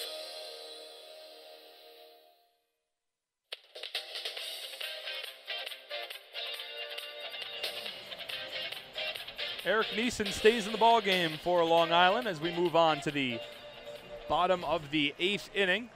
The southpaw will work against the 4, 5, 6 batters for the Revolution, Chad Tracy, Johan Lamonta, and Ophilio Castro. Jeremy Accardo gets loose in the bullpen for Long Island, so there'll be an opportunity potentially later in this inning where we could see Accardo. Chad Tracy leads off, and he's a right-handed batter, but batting second is Johan Lamonta, a dangerous bat for the Revolution, but he's a left-handed bat. So likely see Neeson work at least through Johan Lamonta in this inning, and potentially further. Ophilio Castro bats third in the inning, and Castro is a right-handed batter. So we'll see what Eric Neeson can do as the Ducks look to hold on to a 4-3 lead here in the first of a 4-game series against the York Revolution at Santander Stadium. Chad Tracy will step in. Tracy 0 for 3 today, had an RBI ground out back in the bottom of the first inning, which extended the York Revolution lead at the time to 2-0. Lefty on righty matchup here. First pitch to Tracy, in there for a called strike, 0-1. Tracy entered as a .258 batter this year with 6 home runs and 37 RBI.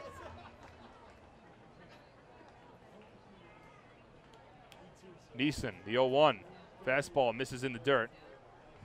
1 ball and 1 strike. We had a 30-minute rain delay earlier in this ball game.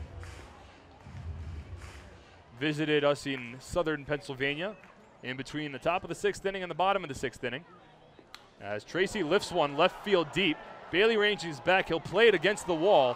One hops the fence, and then he'll throw to second base. And a perfect throw as Tracy is thrown out. What a throw by Adam Bailey. Guns out Chad Tracy, trying to advance a single into a double. 1 away here in the bottom of the 8th inning. Boy, Bailey played that ball perfectly off the arch nemesis in left field. A wall that brings back memories of the Green Monster at Fenway Park. Tracy trying to leg out a double, but Bailey played it off the wall, 1 bounce, and a firecracker into second base to throw out Tracy for the first out of this inning. Now Yohan LaMonta at the plate. First pitch slider is swung on and missed, 0-1. Nice pitch there from Eric Neeson.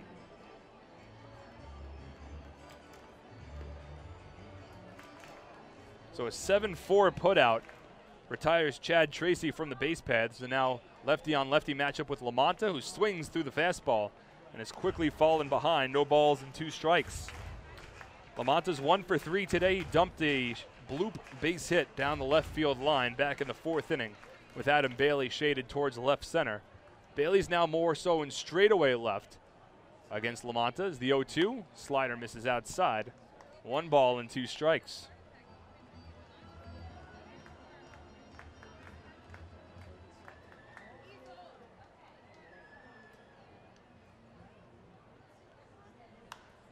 As LaMonta fouls off another fastball.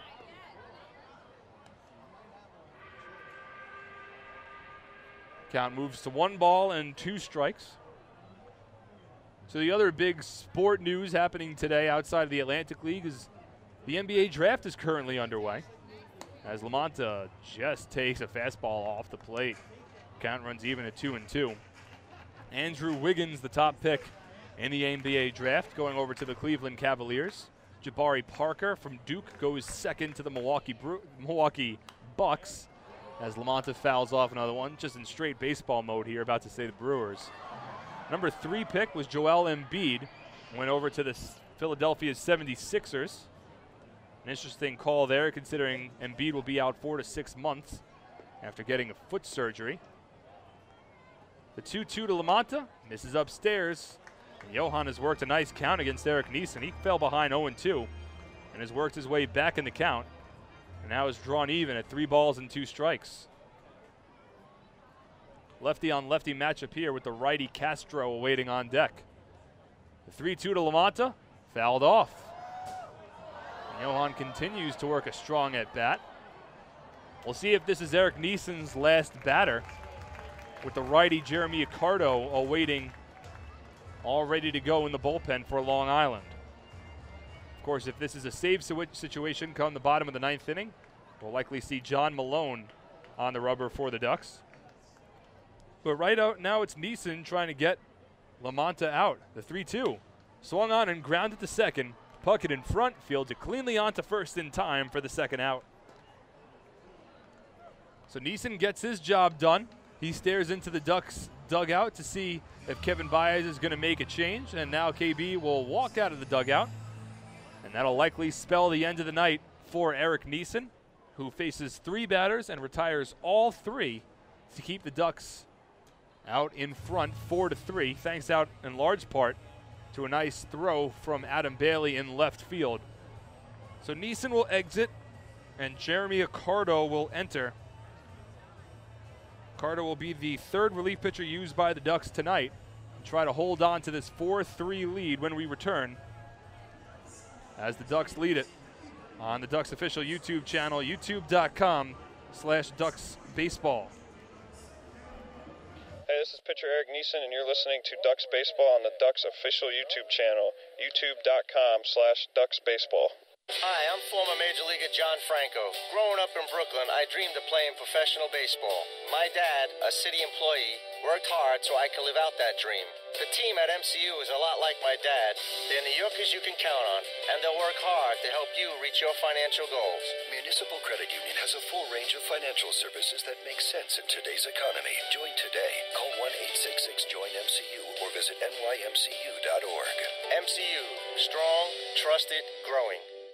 James Simmons is going back. He is looking up, and on Bark in the Park Night, that one is gone and reaches a kennel in Central Islip. That was another home run for the Ducks. And Duck fans, what's more fun than a home run that helps the Ducks win a game? How about a homer that helps the community win? Chappie's Funeral Home and the Long Island Ducks have once again teamed up for the Chappie's Home Run Challenge. If the Ducks hit 100 homers this season, Chappie's Funeral Home will donate $5,000 to the Quacker Jack Foundation. So, every time a Ducks hitter goes deep this season, watch for the Chappie's Challenge home run count on the scoreboard. And if we reach 100, we're all a winner. Chappie's Funeral Home, where caring for others is a family tradition. All 2,000 of us at PSEG Long Island care deeply about our communities. Our company has a long-standing commitment to giving back. And our people, along with our energy efficiency and renewable energy programs, are helping to improve the businesses and towns we all call home. Learn more about how we're working together to better serve our communities. Visit us at psegLINY.com/community.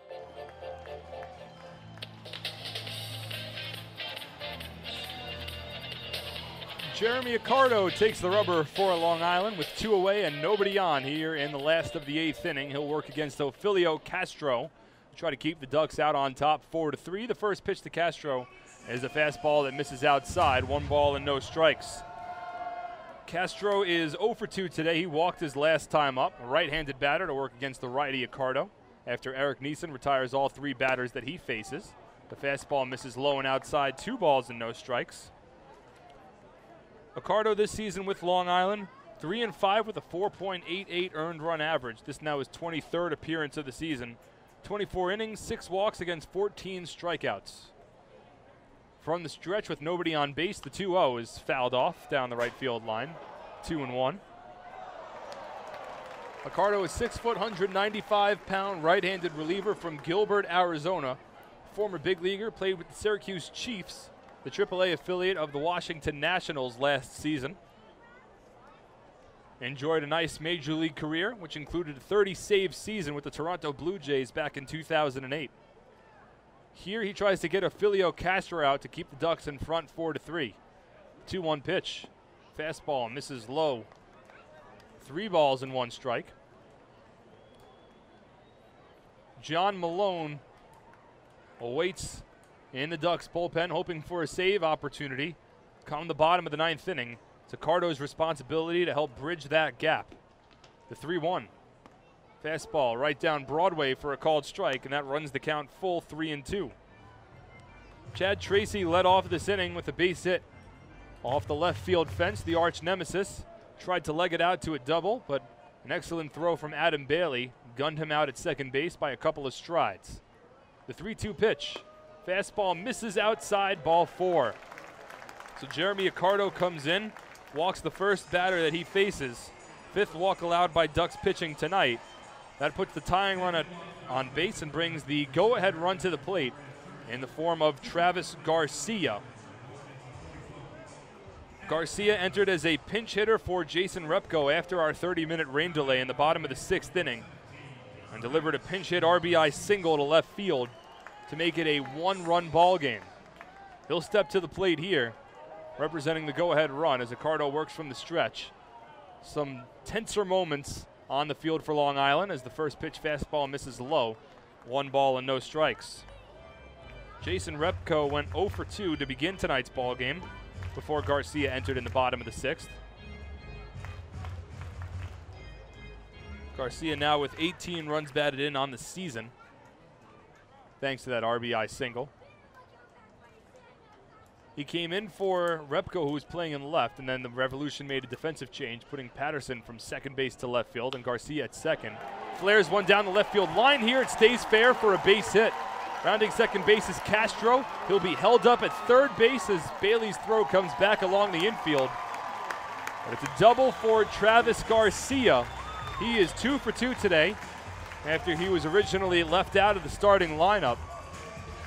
And now the Revolution have the tying run at third base, the go-ahead run at second for Alberto Espinoza.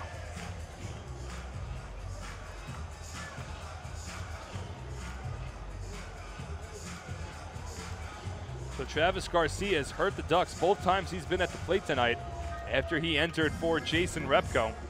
Alberto Espinoza at the plate here. He is 0 for 3 today. That includes grounding out with runners at first and second and 2 away to end the bottom of the 6th inning. The Revolution are threatening once again. It's Jeremy Accardo trying to keep the Ducks out in front. Right now, if this score holds true, Sean Garceau would earn his league-leading 8th win of the season. But Accardo's got to work through this inning. Espinoza, first pitch swinging, grounds it to third. Harris controls his throw to first in time to retire the side. Accardo works himself in and out of danger. Alberto Espinoza grounds out, and the Ducks hold on to their 5-3 lead. We'll head to the top of the 9th inning with the Ducks on top on Long Island's and the Ducks official YouTube channel, youtube.com/DucksBaseball. Hey fans, this is catcher Keith Castillo, and you're listening to Ducks Baseball on the Ducks official YouTube channel, youtube.com/DucksBaseball. Hey, Ducks fans, the official hotel of the Long Island Ducks is the Clarion Hotel and Conference Center in Ronkonkoma. Uncover the perfect balance of memorable, award-winning service and the most central location Long Island has to offer.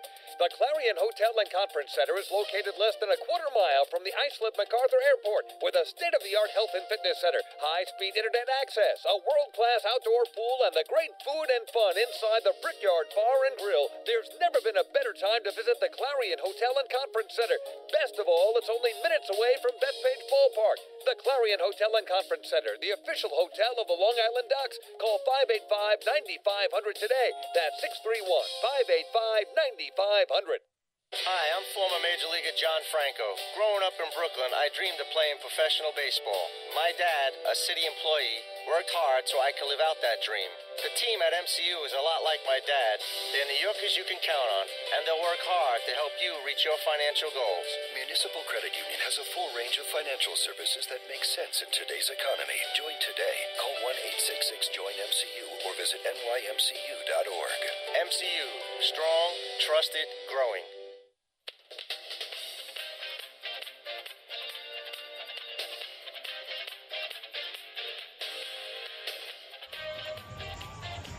Baseball fans, the Long Island Ducks mobile app, powered by Clear Vision Apps, has officially arrived. Buy tickets and stay up to date on Long Island's hometown team right on your mobile device. Download the app today for free by visiting the App Store on your Apple-powered device or Google Play on your Android-powered device. Bo Vaughn remains in the ballgame for the Revolution as we advance to the top of the 9th inning here in Game 1 of this 4-game series between Long Island and York. 4 runs on 7 hits, no errors for the Flock. 3 runs on 9 hits and 2 errors for the Revolution. It'll be the 8-9-1 batters due up for Long Island. Keith Castillo, followed by Dan Lyons, and then back to the top of the order in Phelan Lentini. First pitch to Keith Castillo is a fastball that misses outside, 1-0. Castillo is 0 for 3 today. The switch hitter batting from the left side against the righty Vaughn. The 1-0 misses outside, 2 balls and no strikes. York began the scoring tonight with a 2-run outburst in the bottom of the 1st inning. For the Revolution, that snapped a scoreless inning streak as the fastball is in there for a called strike, 2-1.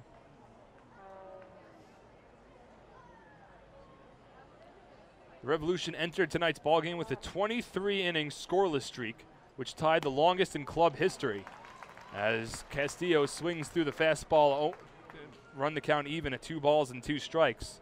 They'd been shut out their last 2 games But they started off the scoring in the bottom of the first with an RBI double from Wilson Valdez, and then an RBI ground out from Chad Tracy to make it a 2-0 ball game as the fastball misses outside 3-2. The Ducks responded with a solo home run from Brendan Harris in the top of the second inning to cut the deficit in half and make it a 2-1 ball game. And then Long Island took the lead in the top of the sixth with a 3-run performance as Castillo takes the fastball inside, ball 4. Second walk allowed by York pitching tonight, and fans, that's another Municipal Credit Union walk with a purpose. Every time a Ducks batter walks, the Quackerjack Foundation wins. So a leadoff base runner for Long Island here in the top of the 9th inning. That'll bring up Dan Lyons, 1 for 3 today, had a single back in the 7th. John Malone indeed getting loose for the Ducks. Down the left field line, hoping for an opportunity for a save.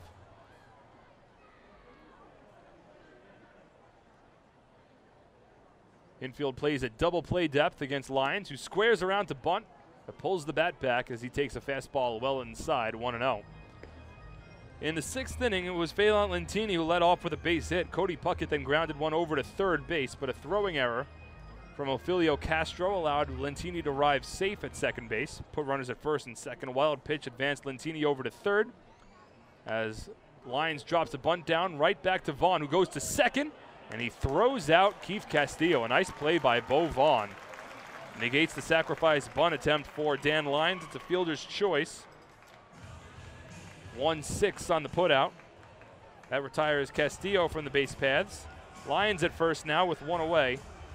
The Ducks trying to play small ball to manufacture a run. That'll bring up Phelan Lentini, who is 2 for 4 this evening. But back in the 6th inning, it was Randy Ruiz with an RBI double to tie up the ball game at 2. Off of Revolution starter Jorge Martinez. 3 batters later with reliever Ian Durham in the ball game. Joash Brodin with a 2-out, 2-run double to give the Ducks a 4-2 lead, and that score is held in favor of Long Island as the fastball is in there for a called strike 0-1. After a 30-minute rain delay in between the top of the 6th and the bottom of the 6th, the Revolution put up a run against Duck starter Sean Garceau to make it a 4-3 ball game, but have been held off the scoreboard since as Vaughn throws over to first and Lyons back standing safely. It was Brett Lyons who entered the ball game with runners at first and second and 2 out in the bottom of the 6th and forced Alberto Espinoza to ground out to retire the side as Lentini loops one into left field for a base hit. It's the 3rd hit of the ball game for Phelan Lentini. He continues to swing a hot bat. Now 33 of his last 83 as he has continued his 20-game on-base streak. Runners at first and second with 1 out for the Ducks here in the top of the 9th inning. That'll bring up Cody Puckett. But it was Lauren who held the lead for Long Island in the bottom of the 6th. Lauren then worked and got the first 2 outs in the bottom of the 7th. But put Wilson Valdez on at first base on a 2-out single before Eric Neeson came in, who struck out Eric Patterson to retire the side as Puckett first pitch swinging laid on the fastball 0-1. And then Neeson worked the first 2 outs of the top of the 8th before Jeremy Accardo came on, allowed a walk to Ophelio Castro and a double to Travis Garcia to put runners at second and third with 2 away, but then forced Alberto Espinoza to ground out to retire the side as Puckett fists one foul down the third base line, and he's quickly fallen behind 0-2. So the relief pitchers have been strong for Long Island since Sean Garceau exited. Garceau worked 5 2/3, allowing 3 runs all earned on 6 hits, 4 walks, and 3 strikeouts. If John Malone can finish things off in the bottom of the 9th, it would be the 5th consecutive win for Garceau and his 8th win in his last 9 starts to give him a league-leading 8 wins on the season. The 0-2 to Puckett. Swing and a miss, strike 3. Nice changeup there from Bo Vaughn, got Puckett out in front. 2 away now in the top of the 9th inning, and that'll bring up Lou Ford, who is already 0 for 4 today. It has not been a strong day for Lou. He's reached base safely in 22 of his last 24 games. Entered lead in the league in batting average and runs batted in, 2nd in the league in home runs to Cole Garner, who has 12 after he lifted a home run earlier today for the Lancaster Barnstormers. But Ford looking for redemption here. Runners at first and second, 2 away. First pitch swinging, lines it over to short. Valdez makes the catch on the fly. That retires the side, and Lou Ford now 0 for 5 on the evening. But the Ducks holding on to a 4-3 lead. It will be John Malone to try to close things out in the bottom of the 9th inning when we return on the Ducks official YouTube channel, youtube.com/DucksBaseball. Hey, this is pitcher Eric Neeson, and you're listening to Ducks Baseball on the Ducks official YouTube channel, youtube.com/DucksBaseball. Hey Ducks fans, your recreation destination this year is The Rinks at Hidden Pond Park. The Rinks features 2 full-size ice rinks, a 97-acre summer day camp, a New York State licensed preschool academy, and a wide variety of birthday party options. Learn to skate, join one of many hockey leagues, swim in an Olympic-sized pool, and enjoy all the fun that The Rinks has to offer. Visit us today at 660 Terry Road in Hauppauge, or check us out online at therinks.com. The Rinks, your recreation destination. All 2,000 of us at PSEG Long Island care deeply about our communities. Our company has a long-standing commitment to giving back, and our people, along with our energy efficiency and renewable energy programs, are helping to improve the businesses and towns we all call home. Learn more about how we're working together to better serve our communities. Visit us at psegLINY.com/community.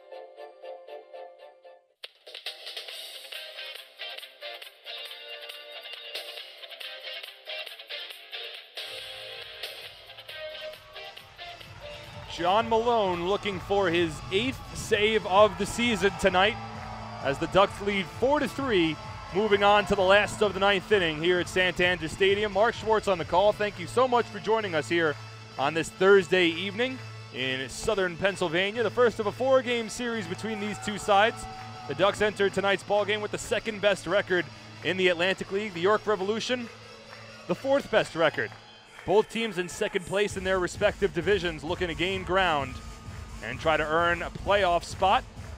It's the Revolution right now trailing the Ducks by 1 run. And the 9-1-2 batters due up for the Revolution, but don't be fooled just by those numbers. There's a lot of speed with those batters, and Sean Smith will lead things off. Smith already with 2 base hits today. He's been caught stealing once. But when you think about a 9-hitter being used as almost a second leadoff batter, Smith fills out that description to a T. And he'll work as the leadoff batter here in the bottom of the 9th inning as the Revolution look to rally and try to win tonight's ball game. The Lancaster Barnstormers won earlier today, so the Revolution, as it currently stands, are a half game behind the Barnstormers for first place in the Freedom Division. Lancaster probably tuned into this game and probably hoping for a Long Island Ducks victory. John Malone on the rubber, work against Sean Smith to lead things off. Malone this season for Long Island has appeared in 12 games, has allowed just 1 run in 13 innings of work, 1 walk against 11 strikeouts. He is 7 for 7 in save opportunities this year. In his 2nd year with the Flock, he'll work against the right-handed hitting Sean Smith to lead things off in the bottom of the 9th inning. Malone works from the stretch with nobody on base. The first pitch to Smith, a fastball, misses inside, 1-0. Another final to announce tonight. The Camden River Sharks defeat the Bridgeport Bluefish 8-2 at the ballpark at Harbor Yard. Right now it's the Sugar Land Skeeters leading the Somerset Patriots 4-3 in the top of the 7th at Constellation Field. The 1-0. Fastball is in there for a called strike, 1-1.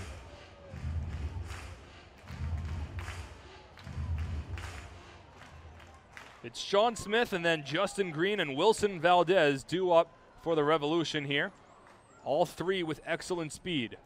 The 1-1. Misses high and outside. 2 balls and 1 strike.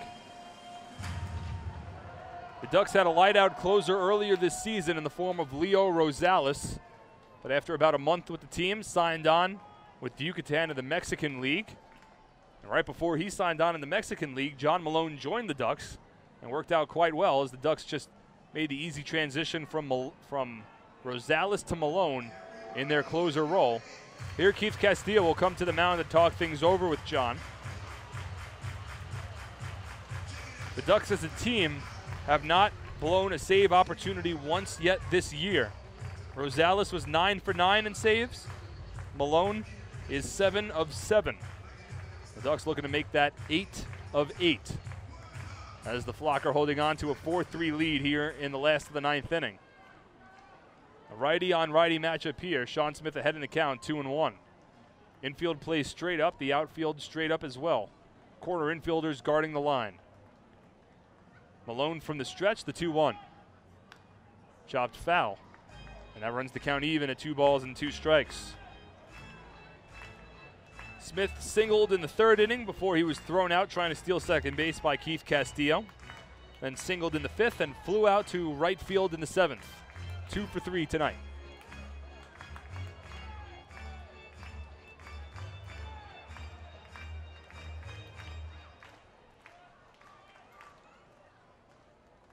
Malone stares into Castillo for the call. He'll come set. The 2-2 pitch. Curveball just misses outside. Malone wanted that one. But the home plate umpire, Derek Moshe, didn't give it to him. That runs the count full at 3 balls and 2 strikes. Malone has walked just 1 batter so far this season. This is not a guy that you want to walk. Smith has excellent speed and certainly becomes even more dangerous once he's on the base paths. Malone from the stretch. The 3-2 pitch. Fouled off. A nice job by Smith fighting off the tough fastball. Throwing his back out, but just waving the bat at the ball. Tap it foul and to stay alive. Of course, the Ducks are still fighting for playoff positioning in their own right. They're 5 games behind the Somerset Patriots with 13 to go, including tonight in the first half. But the Somerset Patriots are trailing Sugarland Skeeters 4-3 as it currently stands. Here, the 3-2 to Smith. Popped up along the infield, right behind the second base bag. Dan Lyons and Cody Puckett with some miscommunication. Eventually, it's Puckett who's able to make the catch in shallow center field for the first out. Boy, there was a point in time where that ball was in the air. That Puckett looked over at Lyons. Lyons looked over at Puckett, neither with their eyes on the ball, both expecting the other man to take charge and to field that ball. Eventually, it was Cody who looked back up and found it, was able to make the catch for the first out. So a big first out it is, as that keeps Sean Smith off the base paths, and up to the plate comes Justin Green. He is 1 for 2 today, has also walked twice and scored a run. A righty-on-righty matchup here. First pitch curveball, drops in for a called strike, 0-1.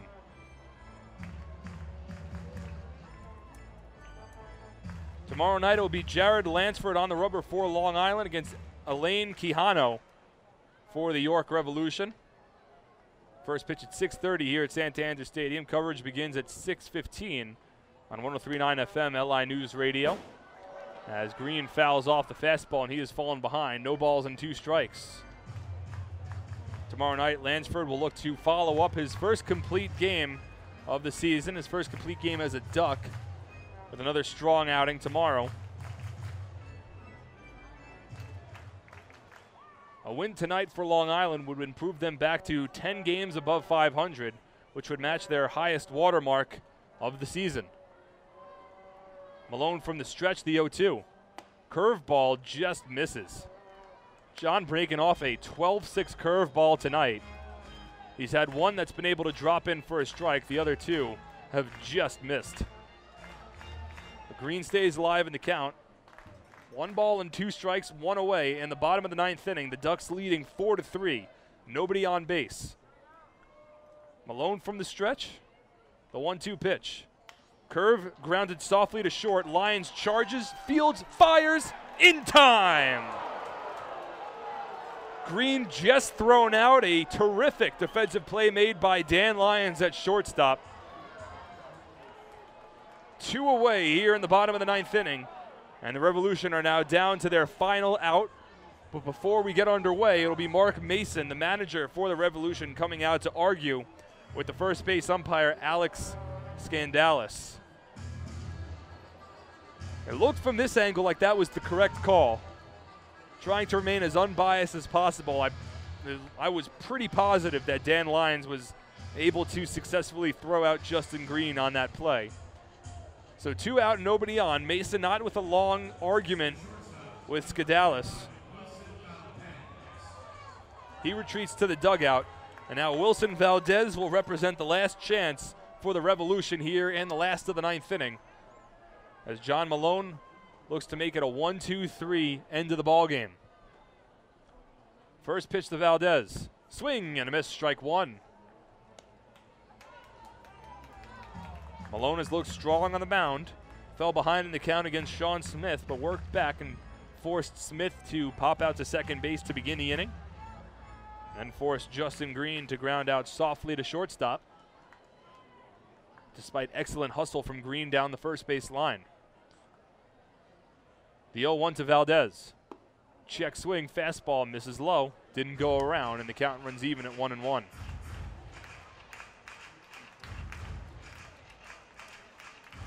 Ducks had the last 2 days off after completing a 4-game series against the Sugarland Skeeters past weekend. So they're well rested coming into tonight's ball game. And they'll certainly need to use that rest as they play every day throughout the rest of the first half. The 1-1 is swung on and missed. Beautiful curveball there from Malone. And the Revolution are now down to their final strike of the ball game. 4-3 the Ducks lead here in the last of the 9th. 1 ball, 2 strikes, and 2 away. Nobody on base. John Malone on the hill, working against Wilson Valdez at the plate. Ducks looking to move back into 10 games above 500 for the second time this season. And Valdez will ask for time at home plate. It's granted to him by Derek Moshe. But now he'll step back in. Infield plays back, the outfield straight up. Corner infielders guarding the line. Malone stares into Castillo for the call. He comes set. The 1-2 pitch. Grounded to first. Brodin not able to make the stop. It rolls into right field for a base hit. Well, Brodin was guarding the line. If he was playing at normal depth off the line, that's an easy 3 unassisted to end the ball game. But because Brodin was guarding the line, it was hit to his right. Wasn't able to make the stop. Wilson Valdez has excellent speed. He'll lead off of first base, already with 2 stolen bases tonight. He leads the league with 25 on the season. And now a very interesting call here for the Revolution. You have Eric Patterson at the plate. He's 0 for 3 today with a walk and a run scored. Entered with a .296 batting average and 38 runs batted in, second most on the team. Also has 5 home runs, so this is a guy that has power that could potentially score Valdez from first base with 1 swing of the bat. Yet, if you're Mark Mason, you are certainly enticed to try to send Valdez here and to get him into scoring position. Revolution base stealers are 2 for 4 against Keith Castillo tonight. Both of those successful steals coming from Wilson Valdez. He's held on by Joash Brodin at first base. First pitch to Patterson, a healthy cut, and he's late on the fastball, 0-1. Patterson trying to end this ball game with 1 swing of the bat right there, but he was late on the fastball from Malone. That was mostly a come-get-me fastball from John Malone, and Patterson just wasn't able to keep up with it. So he's fallen behind, 0-1. Infield still plays back. Brodin holds on Valdez at first with a large lead. And Malone will step off the mound, not throw over, but just step off to look Valdez back towards first base. Outfield plays deep, but no doubles defense. Lefty on righty matchup here. Malone a righty, Patterson a lefty. From the stretch, the 0-1. Swing and a miss. And for the second time tonight, the Revolution are now down to their final strike.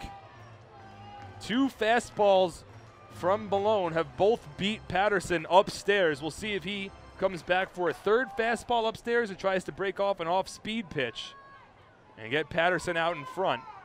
John looking for his 8th save of the season.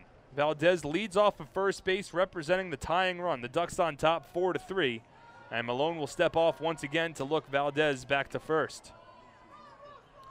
4 runs on 8 hits for Long Island, 3 runs on 10 hits, and 2 errors for the Revolution. Patterson trying to continue this ball game. Malone from the stretch. He freezes on the mound. And now Patterson will ask for time. You can see that one coming. Valdez still holding at first base. He hasn't taken off on the first 2 pitches of this at-bat. Now the Revolution are down to their final strike. Patterson represents the winning run, Valdez the tying run. Malone trying to keep both of them at bay. The 0-2 pitch. Swing and a miss! And that will end it here in York, Pennsylvania. Your final score, the Ducks take it 4-3 over the Revolution, take the first game of a 4-game series, and improve to 10 games over 500 for the second time this season. Sean Garceau earns his league-leading 8th win of the season as the Ducks defeat the Revolution by a final score of 4-3. We'll take a break, come back, and wrap up the night that was on the Ducks official YouTube channel, youtube.com/DucksBaseball. Hey fans, this is pitcher Bobby Blevins, and you're listening to Ducks Baseball on the Ducks official YouTube channel, youtube.com/DucksBaseball. Few places on earth offer the charm and excitement of Fire Island. At Fire Island Ferries, located conveniently at 99 Maple Avenue in Bay Shore, they offer convenient travel to Fire Island 7 days a week. Fire Island is quickly becoming a top destination for families of all ages. Experience the informal, carefree communities, the dazzling night scene, enjoy fine dining, or climb to the top of one of the tallest lighthouses in the United States. But there's only one way to get there, by calling Fire Island Ferries at 631-665-3600 today. For fare and scheduling information, please visit FireIslandFerries.com. Bring your birthday to the ballpark this season and celebrate with the flock. Kona Ice birthday party packages with the Long Island Ducks are now available for the 2014 season. Each package includes 10 box seats, a commemorative birthday t-shirt and autographed baseball, a pizza and Kona Ice party in the Hebrew National Picnic area, and so much more. Best of all, the birthday child will stand on the dugout while the entire crowd sings happy birthday. Reserve your party today by calling 631-940-3825 and ask for the group sales department. Kona Ice birthday parties with the Long Island Ducks, a once-in-a-lifetime experience.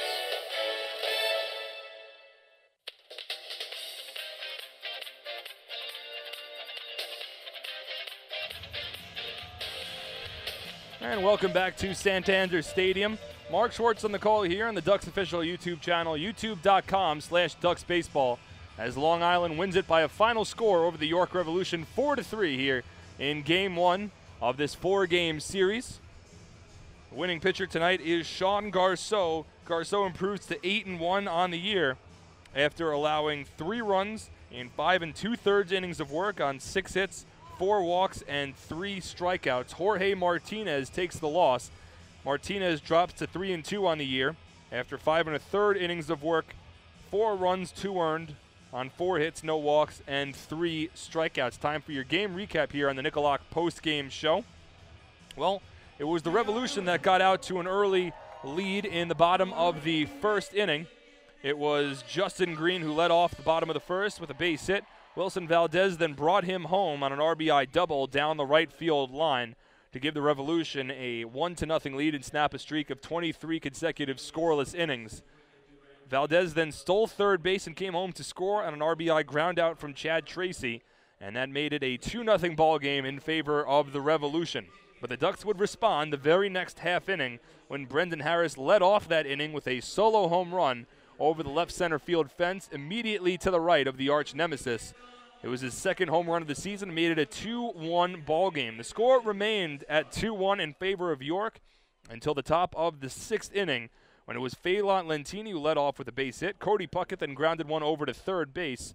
Ophelio Castro couldn't make the successful throw on to second, and that put runners at first and second base with nobody out. Lou Ford then popped out to the shortstop Valdez, one away, but Randy Ruiz with an RBI double to right field to score Phelan Lentini from third base and tie up the ball game at 2 apiece.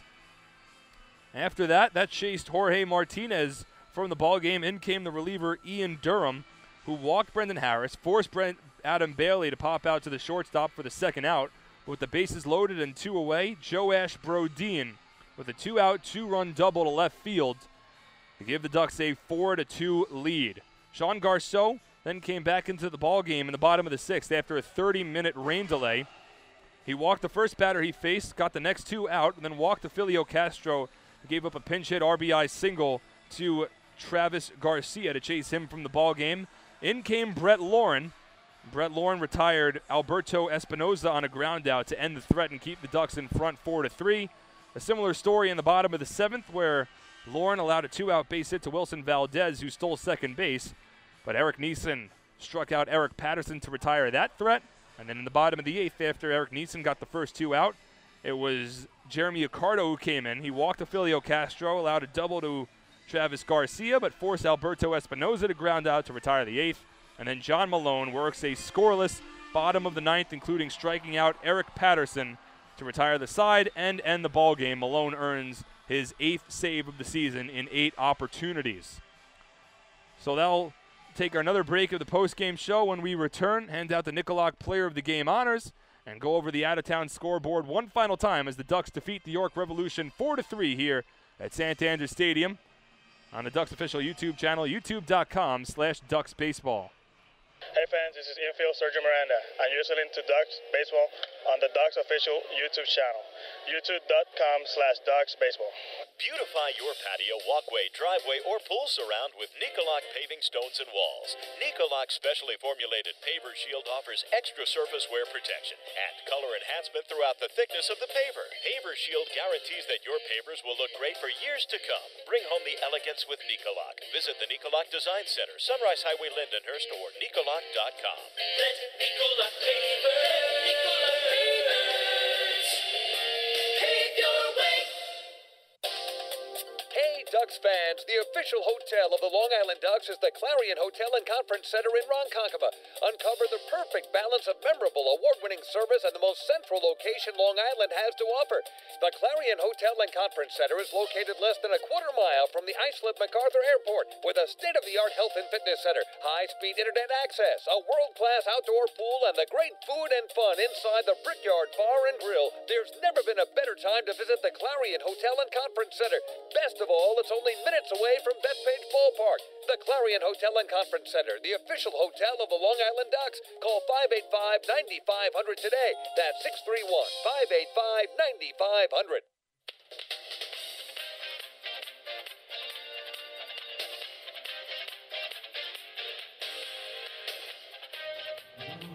And welcome back to Santander Stadium in York, Pennsylvania for the final time tonight as the Long Island Ducks defeat the York Revolution by a final score of 4-3. Some fans that have stayed in attendance for the end of tonight's ball game are being treated to another post-game show by the Cowboy Monkeys alongside the Lambs and some of the dogs that these monkeys are riding on the backs of. Nonetheless, the Ducks win it by a score of 4-3, improved to 10 games over 500 for the second time this season. Time to hand out the Nicolak Player of the Game honors tonight. The Nicolak Player of the Game is Joash Brodin. Yes, he only went 1 for 4 from the plate. Phelan Lentini did go 3 for 5 with a run scored, but it was Brodin's 2-out, 2-run double with the bases loaded in the bottom of the 6th inning that provided the difference in tonight's ball game and gave the Ducks their first lead at 4-2. Long Island was eventually able to hold on for the 4-3 victory. So Joash Brodin is tonight's Nicolak Player of the Game. Nicolak retaining walls and paving stones, a company synonymous with quality and service in the manufactured concrete industry for almost 50 years. We'll check out the out-of-town scoreboard in the Atlantic League for one final time tonight. All 3 games have gone finals, one still going on. It was the Lancaster Barnstormers who defeated the Southern Maryland Blue Crabs 7-0 earlier today. The Camden River Sharks defeat the Bridgeport Bluefish 8-2. And the Sugarland Skeeters currently on top of the Somerset Patriots 5-4 in the top of the 8th inning over at Constellation Field. But here tonight, it's the Ducks that defeat the York Revolution by a final score of 4-3.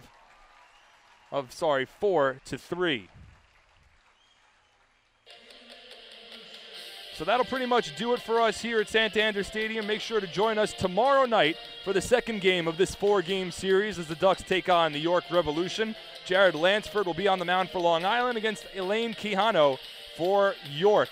Coverage begins at 6:15 on Long Island's home for news, traffic, and weather. 103.9 FM, LI News Radio. First pitch here in York, Pennsylvania, scheduled for 6:30. Once again, your final score. The Ducks take it over the York Revolution 4-3, improved to 10 games above 500. Sean Garceau with his league-leading 8th win of the season. For everyone involved with the broadcast, I'm Mark Schwartz signing off from York, wishing everyone a pleasant rest of your evening. Good night, everybody.